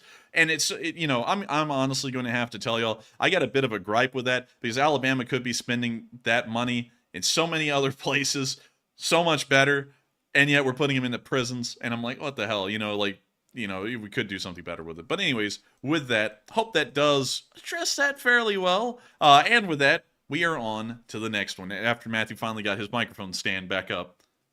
Yes, it literally fell off and dropped down right on my laptop. I have no clue why. But anyways, moving on to our next super chat, we have a $33 donation from Hal Rose, and thank you very much, Hal, for that support. Hey! And they said, Enforcer Matt, never underestimate the power of martyrdom. He is now enshrined in Russian folklore. And he certainly is enshrined in Russian folklore at this point, and I never downplay that at all. Martyrdom is one of the most profound things that can happen societally to a movement. That's largely what sends movements forward. Like, think about it. Would the American Revolution have really taken off the way it did if it wasn't for the martyrs at the Boston Massacre? You can kind of argue that they're not martyrs because they were throwing clubs and snowballs with rocks in them at the British soldiers before they fired on the crowd and then killed the 5 of them. And that's also why all of them ended up being acquitted, because a lot of people hear about the Boston Massacre all screwed up. For a quick rabbit hole here, a lot of people hear really goofy things like, the British just shot these guys and then they got away with it. No, they actually held a trial. These guys were all about to go to prison because the British commander never gave the order to fire, and these guys just fired on their own. One of them got hit and apparently pulled the trigger on their brown bess, and so the rest of them just fired wildly into the crowd and killed 5 people. So they were actually going to go to prison. It ended up that John Adams, who would be, hang on. No, it was John. Yeah, it was John Adams. No, let me think. I think I'm getting that wrong. It was George Washington, Thomas Jefferson, John Adams. Yeah, I think it was John Adams. John Adams was their attorney, and he actually represented them in court back when courts actually were a lot easier and simpler than they are today. When you go back and read their case briefs, they are way simpler, and I honestly like it that way. But anyways, they sat there and got all acquitted because he went and, showed that they were throwing clubs and snowballs with stones in them and all that stuff. But anyways, to get to the gist of it all, if those guys hadn't have died, I don't think the American Revolution would have had as much ground, would have covered as much ground as they had. Because these guys turned the American Revolution into not just an idea, but it was an idea that people have died for, and it made it a lot more profound to the public, and a lot more people were sympathetic to the cause. But that's also what's probably going to happen with Prigozhin as well. Although, it's not the same as the American Revolution, doesn't have the same connotations, but largely similar. And so with that, thank you so much once again for the support, Hal. I hope that does address that fairly well. And thank you once again for helping this channel to keep on rolling, because folks like you who support the channel help us to keep this thing the way it is, ad-free and sponsor-free on the live streams. Of course, we do run ads on the videos because they have to be promoted, and we also have run a few sponsorships. We actually have run 2 now, which was very rare, and we're trying to figure out how in the hell that even works, and trying to see if it's worthwhile, and, we're still working on that. But with that, we are on to the next one. All right, and our next one goes to Tim Q, who puts in a $20 donation, and thank you very much, Tim, for that support. Hey! He says, regarding the free helicopter, not really free. Ukraine actually offers to pay Russian pilots $500,000 if they bring a helicopter with them, so that guy and his family are pretty well set to start a new life. And that's and the catch is he'll find out it's 500,000 rubles. It's not USD. Dude, he gets a hamburger and a Happy Meal. That's it. You mean I only get the one Big Mac? Yes, only one Big Mac, no fry. Oh, damn, bliat. Oh, damn. Oh, man. But also, it's not exactly like it's like a huge cost to the Ukrainians. These helicopters, according to what we're seeing on Aircraft 24, cost about $8.5 million a piece. So getting one for $500,000 with spare Su-27 and Su-30 parts in the back, I mean, that's a pretty good deal. For $500,000, you're getting a lot on your return on investment. And so with that, thank you so much once again for support. But throwing that in, that is true. They do offer a bounty to the helicopter pilots who hand themselves over. But thank you once again for helping this channel to keep on running and also throwing in that little fun fact. And with that, we are on to the next one. All right, and the next one goes to Scott Jensen, who puts in a $15 donation. And thank you very much as well, Scott, for that support. He says, any idea what those crazy powerful grenades are that we've been seeing drop from drones in some recent clips? They are thermobaric grenades. The Ukrainians actually everyone in the world, for the most part, has a kind of grenade that is a thermobaric, and the thermobaric grenades just end up causing much more large and impressive explosions. And so those are the grenades that you're seeing on film. And so with that, I hope that does address that fairly well. Thank you so much once again for the support and help this channel to keep on running. And with that, we are on to the next one. All right, and we have a $10 super chat from Psyops, and thank you very much, Psyops, as well, for that support. He said, Live 24 here. Breaking news. Mr. Corgi shown in the video taking down Yevgeny the ballsack Prigozhin. Now to Matt, any word on if the partial pardon of Mr. Corgi contributed to the great news? Sure. I mean, yeah. What did he do? Man. What did Corgi do? Like sawing scoop or letting criminals back out onto the street. Rah, Corgi them. But anyways, I thank you so much for the support, Sives. And I would say yes. It had entirely to do with it, and people should fear le monsieur will work. And so with that, thank you so much once again for support. I hope that does address that fairly well. And with that, we are on to the next one. And we also have another $10 super chat from Psyops, and this one scares me. I don't know what it means. It has a foreign word in it that I'm very concerned about because it's from Psyops. And he says, you know that Ballsack was ripped out of the air. Ballsack may have been ripped out of the air. It's not out of the question. And let me see here. One second, I'm trying to find this one, Matthew. Wait. So is Putin? Oh, that's not that bad. Actually, we can read that. So is Putin a eunuch now? You know, since the ballsack was ripped out of the air. Yeah, he would be, wouldn't he? Because you see, Matthew, what a eunuch is a person who has had their ballsack, removed. That's a thing that happened historically to folks. That's where the word comes from. But yes, since the ballsack is now dead, he is a eunuch, technically. And so with that, thank you for the support and helping the channel to keep on running. I hope we do address that. I hope we did address that fairly well. And with that, we are on to the next one. All right, and the next one goes to Super Action General, who puts in a $10 donation and says, now that Nutsack is dead, will he become a martyr with Wagner and others rising up, or will the Russians go on as if nothing happened? There's no way they can go on like nothing happened. We're already seeing that people are paying homage to the Wagner and Prigozhin. So I would say they're probably going to try something. I don't know how big it will get. I don't know if it's going to be like the first time they did the coup and they just go, okay, everyone, start marching. And they go to Moscow. I don't know how it's going to go this time, but something will have to happen. There's no way they can just move on and act like nothing happened, because this is going to end up being a really big deal as time keeps on going by. And so with that, I hope that does address that fairly well, Super Action General. And I thank you so much once again for support. And I also thank you for being an old guard of this channel. And I also thank you for the gift. I'm not going to say what it was because I remember you didn't want us to say what it was, but I do thank you nonetheless. And so with that, we are on to the next one. All right, and the next one goes to Tom Exman, who puts in a $10 donation and says, can we put Prigozhin's Embraer spinning down in the starting video?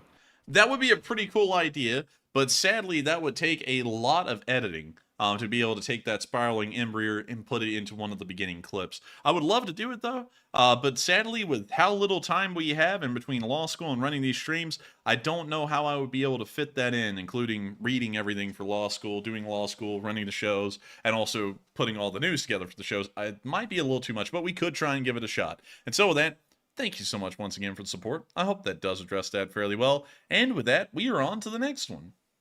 And the next one goes to Borbula, who puts in a $10 donation and says, Shoigu Gerasimov. Shoigu! It's on the wings, blad! And then they just crash under the ground. But thank you so much for the support, and I guess that catchphrase is gone with the wind. I don't know what we're going to be doing anymore about Prigozhin jokes, because they're just not going to have the same impact now that he's dead. You know, when he was alive, it was like a thing, because it was like a going feud in between the Russians and him. Now he's dead, so it's like, where do we go with that? I don't know, but it's still a good joke. I still say it's great, so we'll try and figure out how to make it fit in. But with that, thank you once again for support. Hope that does address that fairly well. And with that, we are on to the next one. And this one goes to Psyops yet again, who puts in another $10 super chat and says, I don't know what's lower, the ruble or ballsack after it hit the dirt. Damn! That is a burn! Dude, that was brutal, man. That was more brutal than the fire that ended up consuming them all. But still, I gotta thank you so much for the support. And I would say that Prigozhin is certainly lower than the ruble now, because right now he's in the depths of hell. So you can't really get any deeper than that. And so with that, thank you so much in support, Sops. Hope that does address that fairly well. And with that, we are on to the next one. And the next one goes to Direwolf1618, who puts in a $10 donation as well and says, if there's one thing the KGB, I mean the FSB, is good at, it's ensuring that political dissidents die. Damn. Well, I'm just kidding. That's actually fairly true. That's the one thing that they do well, is making sure that dissidents get killed. And I think that's probably what they did today, and I have a feeling it was successful, but we'll have to give it a day or two and see, because who knows, maybe Prigozhin will just pop up in 2 days and be like, I'm alive, and everyone will be like, what? And then it'll be the biggest plot twist of the century, but I'm pretty sure he's dead. But with that, thank you so much once again for the support. Hope that does address that fairly well. And with that, we are on to the next one. And the next one goes to HorrorFan117, who puts in a 10 and says, I guess Prigozhin can't ask Shoigu where the missiles are anymore. No. Does that mean he's not coming on then? Dude, Prigozhin said, Shoigu! Это non припасно! And Shoigu said, right here, fire. He fired one right up at the plane. But yeah, apparently he won't be able to ask for them anymore. He did get them. It's just that they received them, you know, not in the proper way. They weren't in their shipping packages. They were blowing up in the back of the plane. And so with that, thank you so much once again for support. I hope that does address that fairly well. And with that, we are on to the next one. And this one goes to the highest generation, who puts in the 10 and says, a rumor going around Russia Telegram claims surviving members of Wagner Command have gone into hiding to execute Prigozhin's contingency plan, which includes the release of the compromat against Putin. And thoughts? My thoughts on that would be, I don't really know much about it. We've never heard about a Prigozhin contingency plan. I'm sure there was one in place, but I wouldn't really have a lot of thoughts on it because we don't have a lot of information about it. And so with that, I thank you so much for the support. I hope that does address that fairly well. And with that, we are on to the next one. And we have a super chat from Mike Leslie, and he put in a $20 donation. And thank you very much, Mike, for that support. Hey! He says, I feel that with how many Wagner heads were taken out in this assassination, there won't be an organized Wagner response. And sadly, the power vacuum will prevent any disruptive coup in Russia this time around, and hope I'm wrong. And I hope you're wrong too, Mike. I'm just kidding. I don't want to be rude. But I mean, maybe we are wrong with that because a lot of them were taken out. I don't really think there is a organized structure to Wagner anymore. They may as well have been severed at the head. But perhaps they will like for example, what was just said a second ago. Maybe they have a contingency plan that was already in place to where if they died, they were going to go ahead and do something anyways, regardless of what kind of command structure existed at that point. So who knows? Maybe they will be successful. Maybe they'll just end up shriveling away and dying, and the Wagner will cease to exist. But with that, I got to thank you so much for the support, Mike, and hopefully we are wrong on that, and hopefully the Wagner is able to do something pretty impressive before it finally fades away and dies. And so with that, thank you so much once again for support. I hope that does address that fairly well. And with that, we are on to the next one. All right, and the next one goes to Cypjet again, who puts in a $10 donation. Hey! And he says, LSA legend asks Fuyuma, would the enforcers like to work at the JAG Corps after becoming lawyers? And are there special requirements to join the JAG Corps? And for me personally, I wouldn't, because if I was going to go that route, I would let the military pay for law school instead of me paying for it on my own. So I'm going to definitely go into private practice. And also, that's a whole different area of the law. You're practicing under a whole different set of laws, which is the UCMJ. And you're not practicing under normal law. So I'd be interested in practicing in the normal world. But Enforcer, how about you? I would have to agree with Matthew. I'm largely into the idea of practicing in the normal world. And also, with being a JAG, you do have to operate under the UCMJ. And that gets a little weird, to be entirely honest. It doesn't really work like the justice system in the rest of the country. It's kind of a standoff on its own. So you can't really transfer a lot of what you actually do as a JAG into the normal legal world once you're done. You kind of have to relearn the whole thing as it is in normal civil and criminal practice in a state or a federal court instead of what goes on in the UCMJ in the military. But with that, I thank you so much for the support, Sibes, and also asking that question on the behalf of Fuyuma. That was a really good one. And with that, we are on to the next one. All right, and the next one goes to Ignis, Lord of Flames, who puts in a 5 and says, Prigozhin moments before his death. Shoigu, Gerasimo, Sukabliat. Shoigu! I've done this line 11 times! But still, let me do it for real. Shoigu! Where's the freaking tail section, man? And then they hit the ground. But that is exactly what he said. You know he had to have been screaming something if he was, still cognizant of the situation at that point. But with that, thank you so much once again for the support. I hope that does address that fairly well. And thank you once again for helping this channel to keep on running. And so with that, we are on to the next one. And thank you once again for helping this channel to keep on rolling. All right, and also I saw Only the Best Tunes say, as I understand it, the UCMJ rules, you are not innocent until proven guilty either. And I think you might be correct. I don't know that for certain. I think the burden of proof is a little bit different under the UCMJ, but don't quote me on that because I'm not really sure, but I'm pretty sure it is. But moving on to our next one, we have a $5 donation from Dark Warrior 137, who says, it looks like Prigozhin was given some of that ammo he wanted so badly. And side note, I want to make a custom mouse cursor that's just Prigozhin pointing back. Interesting. Very interesting idea. Wish you best of luck on the mouse cursor blade. But moving on from that and answering other part, I would have to say that Prigozhin was he did finally receive those little missiles, little weapons, Blade. You know what I mean? He received them in a way that he didn't want to. They blew up on him, but he did get them nevertheless. And so with that, thank you so much for the support, helping this channel to keep on running, and I hope we address that fairly well. And with that, we are on to the next one.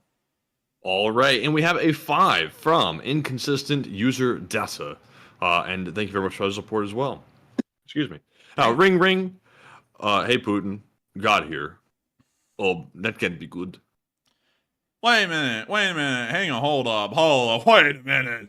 There was a call directory issue. He's going to the devil. That's it. He doesn't talk to the other guy. I'm sorry, wrong line. Let me get you to the right one. 1-800-666-6666. Man, you gotta fix up the phone, Matthew. Hello? Oh, this is Putin? Oh yeah, sorry, wrong department. Let me phone you over to the right one. Click. That's but anyways, man. Yeah, he's not going to be on the phone line with God. I could tell you that. Well, not to judge him or anything, but I'm pretty certain about that one. So with that, thank you so much for the support. Good joke though, beyond that, and I hope that does address that fairly well. And thank you so much once again for the support. And with that, we are on to the next one. And the next one goes to the B Knight 3, who puts in a 5 and says, for the mashed potato soup fund, served with a side of toasted, crushed Pringles chips.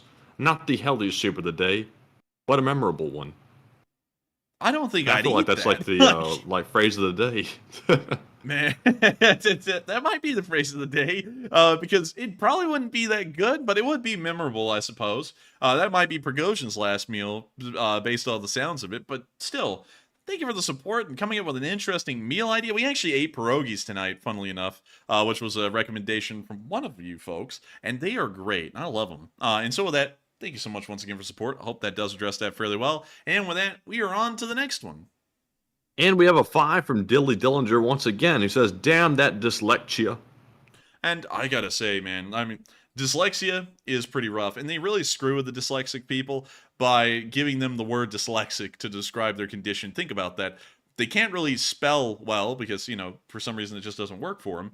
And then you give them a freaking word like dyslexia. Like, you're just messing with them at this point. But still, thank you so much for the support. And I gotta tell you, it sometimes messes with you here and there. And so with that, thank you so much once again for support. Hope that does address that fairly well. And with that, we are on to the next one.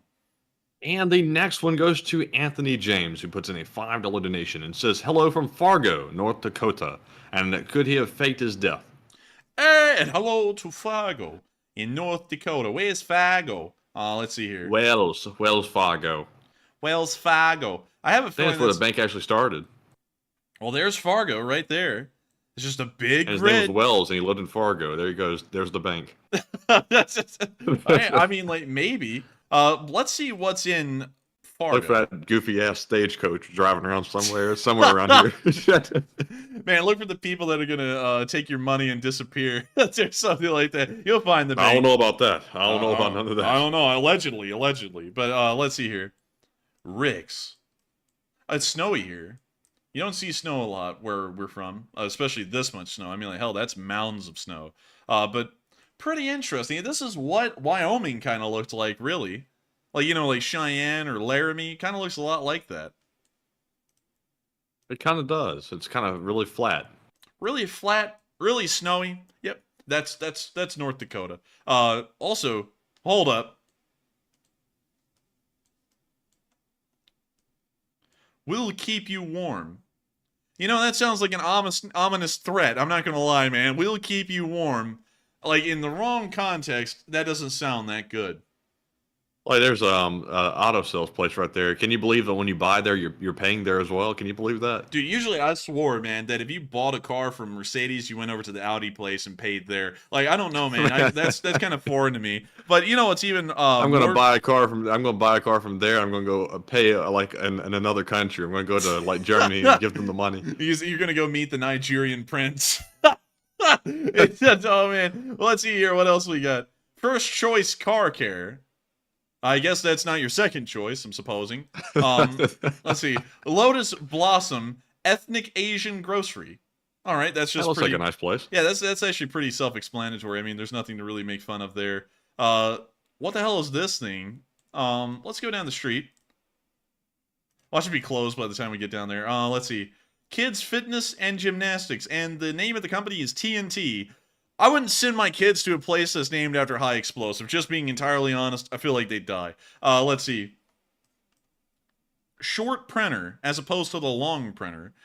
This is an interesting place. I haven't heard of a lot of the. Oh my god, those are some big shoes with infrared heaters and vacuum express. Man, that's on a little bit of everything in there. Dude, you get yourself a boot that has an infrared heater and a vacuum inside of it. It's just a 3-in-1 kind of item. But anyways, interesting town, I gotta say, and it reminds me a lot of Wyoming. Really, it does. But I do thank you so much for the support, Matthew. Could you reread their super chat, because I forgot everything beyond they live in Fargo. Did he fake his death? No, probably not, because you see, the Russians were the ones that went out of their way to kill him. So if he was faking his death, it would have been something that the Wagner would have done, like a friendly fire thing or something like that. But with the Russians shooting his jet down, it's pretty hard to fake your death in those circumstances. But I'm not saying it's impossible. And so with that, thank you so much once again for support. I hope that does address that fairly well. And with that, we are on to the next one. And up next, we have a 5 from Pico, who says textbook Kansas. Let's see here. Let's see if I can say that. Textbook Kansas City shuffle. Wagner leaders disseminate and avoid crimes while everyone oogles the crash. Don't be surprised to see Prigozhin in Africa. And I thank you for the support. I'm going to hold out a little bit of hope that well, it's not hope. I'm just going to hold out a little bit of an idea that Prigozhin may be alive out there somewhere, but who knows? I mean, he might not be alive out there. He might actually be dead. But still, I thank you so much for the support. And yeah, the Wagner guys, the Wagner leaders who are still alive, from what we've been hearing tonight from multiple people, are running and scurrying and hiding while everyone's looking at the crash. So apparently they're using it to their advantage, but it wasn't really much to the advantage of the people on board. And so with that, thank you so much once again for support. I hope that does address that fairly well. And with that, we are on to the next one. And the next one goes to Ignis, Lord of Flames, who puts in the 5 and says maybe Wagner wants people to think he's dead. That way Prigozhin can lay low. That's if he isn't dead. Maybe. That might be the case, but at the same time, why, considering that the Russians up until today seem to kind of be bringing him back in and getting him to do work for him in Africa, like we kind of thought they would, there wouldn't really be much of a point for him to fake his death and disappear and cause all of what's happening now. So maybe he did, maybe he didn't. I'm kind of still in the camp that he didn't. But with that, thank you for the support. I hope that does address that fairly well. And with that, we are on to the next one. And this one goes to Scott Jensen once again, who puts in a 5 and says maybe Tony was flying the jet. Shoigu, Slav Ukraine. Tony Blitz, pull on the stick. Pull up. And then they just crash right to the ground. It could have been Tony. I'm not lying. Tony would have been a guy to do something like that. Just shear off the vertical stabilizer, go into a spin. I mean, Tony does that kind of stuff. He's known for that. But still, thank you for the support. I hope that does address that fairly well. And with that, we are on to the next one. And the next one goes to Kanbai7X, who puts in a 5. And thank you very much for that support as well. They said shooting a civilian plane down makes Putin hold on power look so weak. He couldn't trust a few people to arrest him or push him at an opportune time, ? And I would agree. Apparently he couldn't, so he just had to give an order to an air battery to go shoot him down, because that was clearly something ordained by the Russian government. You don't shoot down civilian aircraft on a daily basis in Russia. This is the first one ever in the war, and it does show that they went out of their way to shoot it down. So with that, I thank you so much for the support. I hope that does address that fairly well. And with that, we are on to the next one. And the next one goes to EDD, who puts in a 5 and says, I wonder if the occupiers are distracted by this news like the everyday soldiers. Maybe, maybe not. They probably don't get a lot of news at the front unless they have a phone. And that news might be suppressed a good deal from the Russian side, and we're really only hearing about it on the Western side. So they might be distracted, but my honest opinion would be that they're probably not that distracted. And so with that, thank you so much for the support. I hope that does address that fairly well. And with that, we are on to the next one. And we have a 5 from Havlin Tuff, who says Russian air defense seems to specialize in passenger aircraft. They really do, don't they? They can't really shoot down any military aircraft well, but they sure as hell can get a commercial airliner or a private jet pretty easily. I mean, it's like taking candy from a baby, which largely is what shooting down a commercial airliner looks like. But with that, thank you so much once again for support. I hope that does address that fairly well. And with that, we are on to the next one. All right, and up next we have 2 super chats from TT. And the first one says, I found this guy called Habitual Line Crosser. He's an instructor from Fort Sill that trained on the AFU on Patriot, and some cool tech info there. And now Ukraine just needs to arrange a defection of a MiG-31K with a Kh-47 Kinzel attached. Then they can send the missile to Moscow or the Kerch Bridge. That's a pretty interesting idea. Also really cool to hear about that. I'll have to check into the guy who trained the Ukrainians on the Patriots. And also, it's also a pretty good idea to try and get a MiG-31 to defect, but I have a feeling that would be really difficult, especially with a Kinzel hypersonic attached, because that means that the only reason it would have been attached is that that pilot was trusted to launch that missile at Ukraine, and so he would probably be somewhere in this area around here on the eastern border of Ukraine. So it'd be really hard for him to defect, because if he flew into Ukraine, they would probably shoot him down before they even knew what his intentions were, and if he flew over Belarus, he would probably also be shot down by the Belarusians. So it would be tough, but it's not out of the question. It's something that I would highly encourage to have happen, though. And so with that, thank you so much once again for support. I hope that does address that fairly well. And with that, we are on to the next one. And the next one goes to Neil Vizanon, who puts in the 5 once again and says, Enforcer, you seems to have forgotten one impatient thing dealing with this plane crash. Never ever underestimate Russian stupidity. Laughing face. And I gotta thank you so much for the support, Neil. And of course, that was my attempt at doing the laughing face. But to answer your statement there, we can never underestimate Russian stupidity. And so he could have survived. Who knows? I mean, it's not out of the question. There is Russian stupidity at play. But I'm still feeling on this one, he couldn't really screw that up too much. It probably did kill him. And so with that, thank you so much for the support, Neil. Hope that does address that fairly well. And with that, we are on to the next one. And we have a 2 from Epic Trains Canada, who says, Ding dong, the nutsack's dead, hopefully. And ding dong, the nutsack's dead. The nutsack's really, truly dead. Ding dong. But anyways, thank you so much once again for the support. And hopefully he is dead. I would hope that he is, because if he's not, there will be hell to pay for the Russians, you know, and that's not going to be good for them. No, not good at all. Oh, man, I'm telling you. Oh, man. Putin's head's going to be on a stake. Oh, man, I'm telling you. Oh, man, and I thought I had a crook in the neck. Oh, man. But with that, thank you so much once again for support. I hope that does address that fairly well. And with that, we are on to the next one. And this one goes to Chris Webb, who puts in a 2 and says, Slava Ukraine. And Slava Ukraini. And thank you so much for the support and helping this channel to keep on running. And with that, we are on to the next one. And up next, we have a 2 from Ignis Lord of Flames once again, who says, how is this real life? It feels like a TV show. And it really does, to be honest. It doesn't feel real that he's actually dead today, Prigozhin, because that was kind of unexpected. And also, we really don't have conclusive proof that he's actually dead, even though it appears to be that way. There's still some folks saying it's not 100% confirmed. But Enforcer, what say you? I would say it does feel pretty crazy. You know, when people die suddenly, it always feels like it isn't real. Like, for example, like when the Queen died, that didn't really seem real because, it's just, like, you know, the death happened so suddenly. You're like, oh, there's no way in hell that really just happened. And then she was dead, you know, so that was pretty shocking.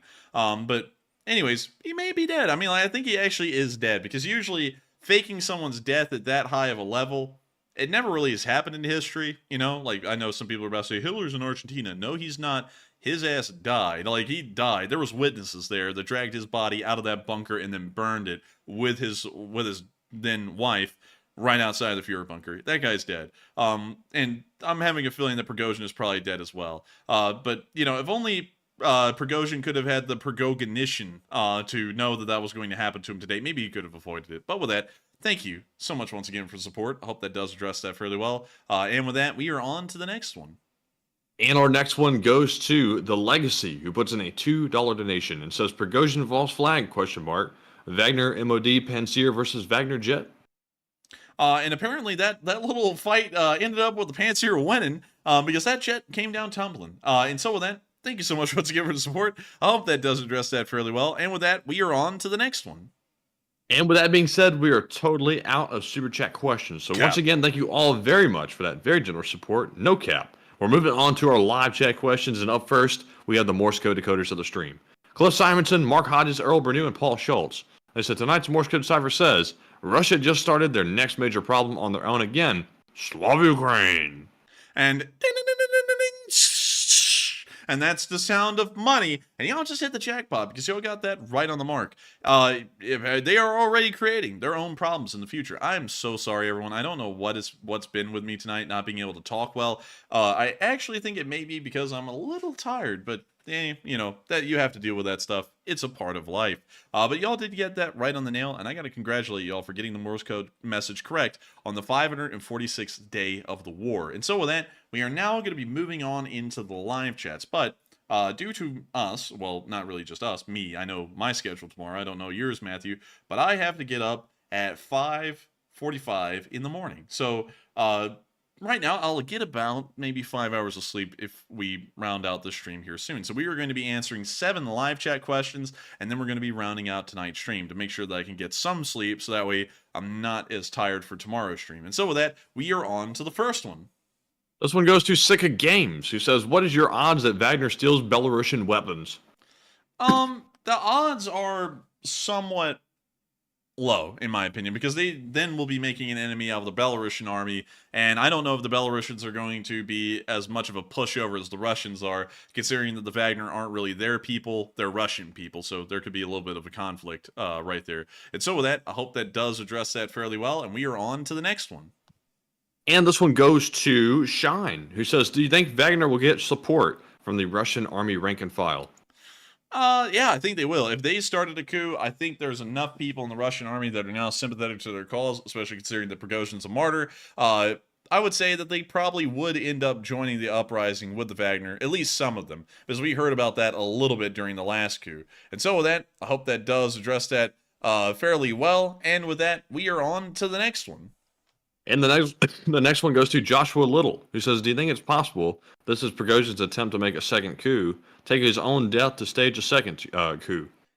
I don't really think so. Because it wouldn't benefit anyone to make them look like they died. So, well, at least that's how I look at it. You know, it could benefit people sometimes, but I'm kind of doubting it. So with that, I hope that does address that fairly well. If he wanted to conduct a second coup, I'm pretty sure he could just conduct one while still showing the world that he's alive. And so with that, I hope that does address that fairly well. And we are on to the fourth to last one of the night. And we have a $2 super chat from Psyops. He says, no sleep for you. Muhahaha. Whoa. Well, thank you so much for the support, Psyops. And that was right for just about 5 extra seconds. So with that, we are on to the next one. And thank you once again. All right, and we have 2 left. And this one goes to Damien Ballou, who says, do you think it could be the Aviation Army Corps that shot down the plane because Wagner had shot down some of their planes and killed some of their mans? It's possible, but from what we could tell, it did seem that a surface-to-air missile system shot at the plane, but we didn't get any actual footage of the missile, wherever it came from, impacting the airplane. So we're thinking it's ground defense forces that did that, but it could have also been the Air Force as well. And so with that, I hope that does address that fairly well. And we are apparently on to the final question of the night. And so, who was the lucky last person to throw in the lucky last question of the night? That viewer is Tracy, who says, do you think the timing of 2 weeks since the coup and Prigozhin being hit with a SAM is a coincidence? Reread that one again real quick for me. Let's see here. Do you think the timing of the 2 weeks since the coup and Prigozhin being hit with a SAM is a coincidence? I don't think it's a coincidence, because I think it's actually been 2 months since the coup, if I remember correctly, because the coup was actually a little while ago. I don't think it was that much of a coincidence. I think the Russians just kind of finally decided that today was the day, and they had this in the planning in the background the entire time, and so they just they decided to execute on the plan, and they ended up shooting down this jet. So I don't really think they, were thinking, oh, let's make it symbolic, because you got to remember, nobody in the real world, in the governmental world, operates on a symbolic kind of calendar unless if it's a commemoration of a symbolic date. So they probably just shot him down for the hell of it today. But one thing that was weird to me is that it perfectly coincided with Ukrainian Independence Day is the day that they shot him down. But with that, I hope that answers that fairly well, at least in my opinion. And we have reached the end of tonight's stream. I've got to thank every single one of y'all so much once again for watching tonight. It's been an absolute honor running the stream for y'all. And at the peak tonight, there were 9.4 thousand of y'all watching. There are still 5,200 of y'all on right now. And we've been completely honored to be able to run the news for each and every single one of y'all on the major breaking news that has occurred today. We, of course, would greatly appreciate if y'all subscribe.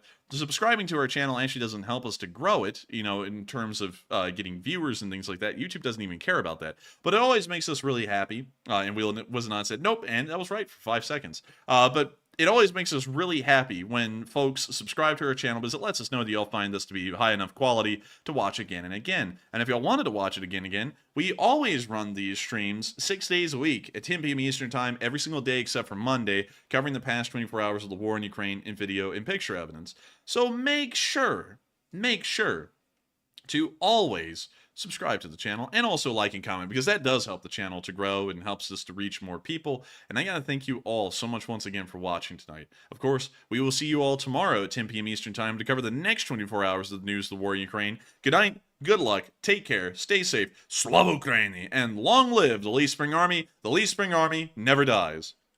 And good night, LSA. See you all tomorrow. And Shoigu, Slava Ukraine. Yes. The Lee Spring Army sends its regards.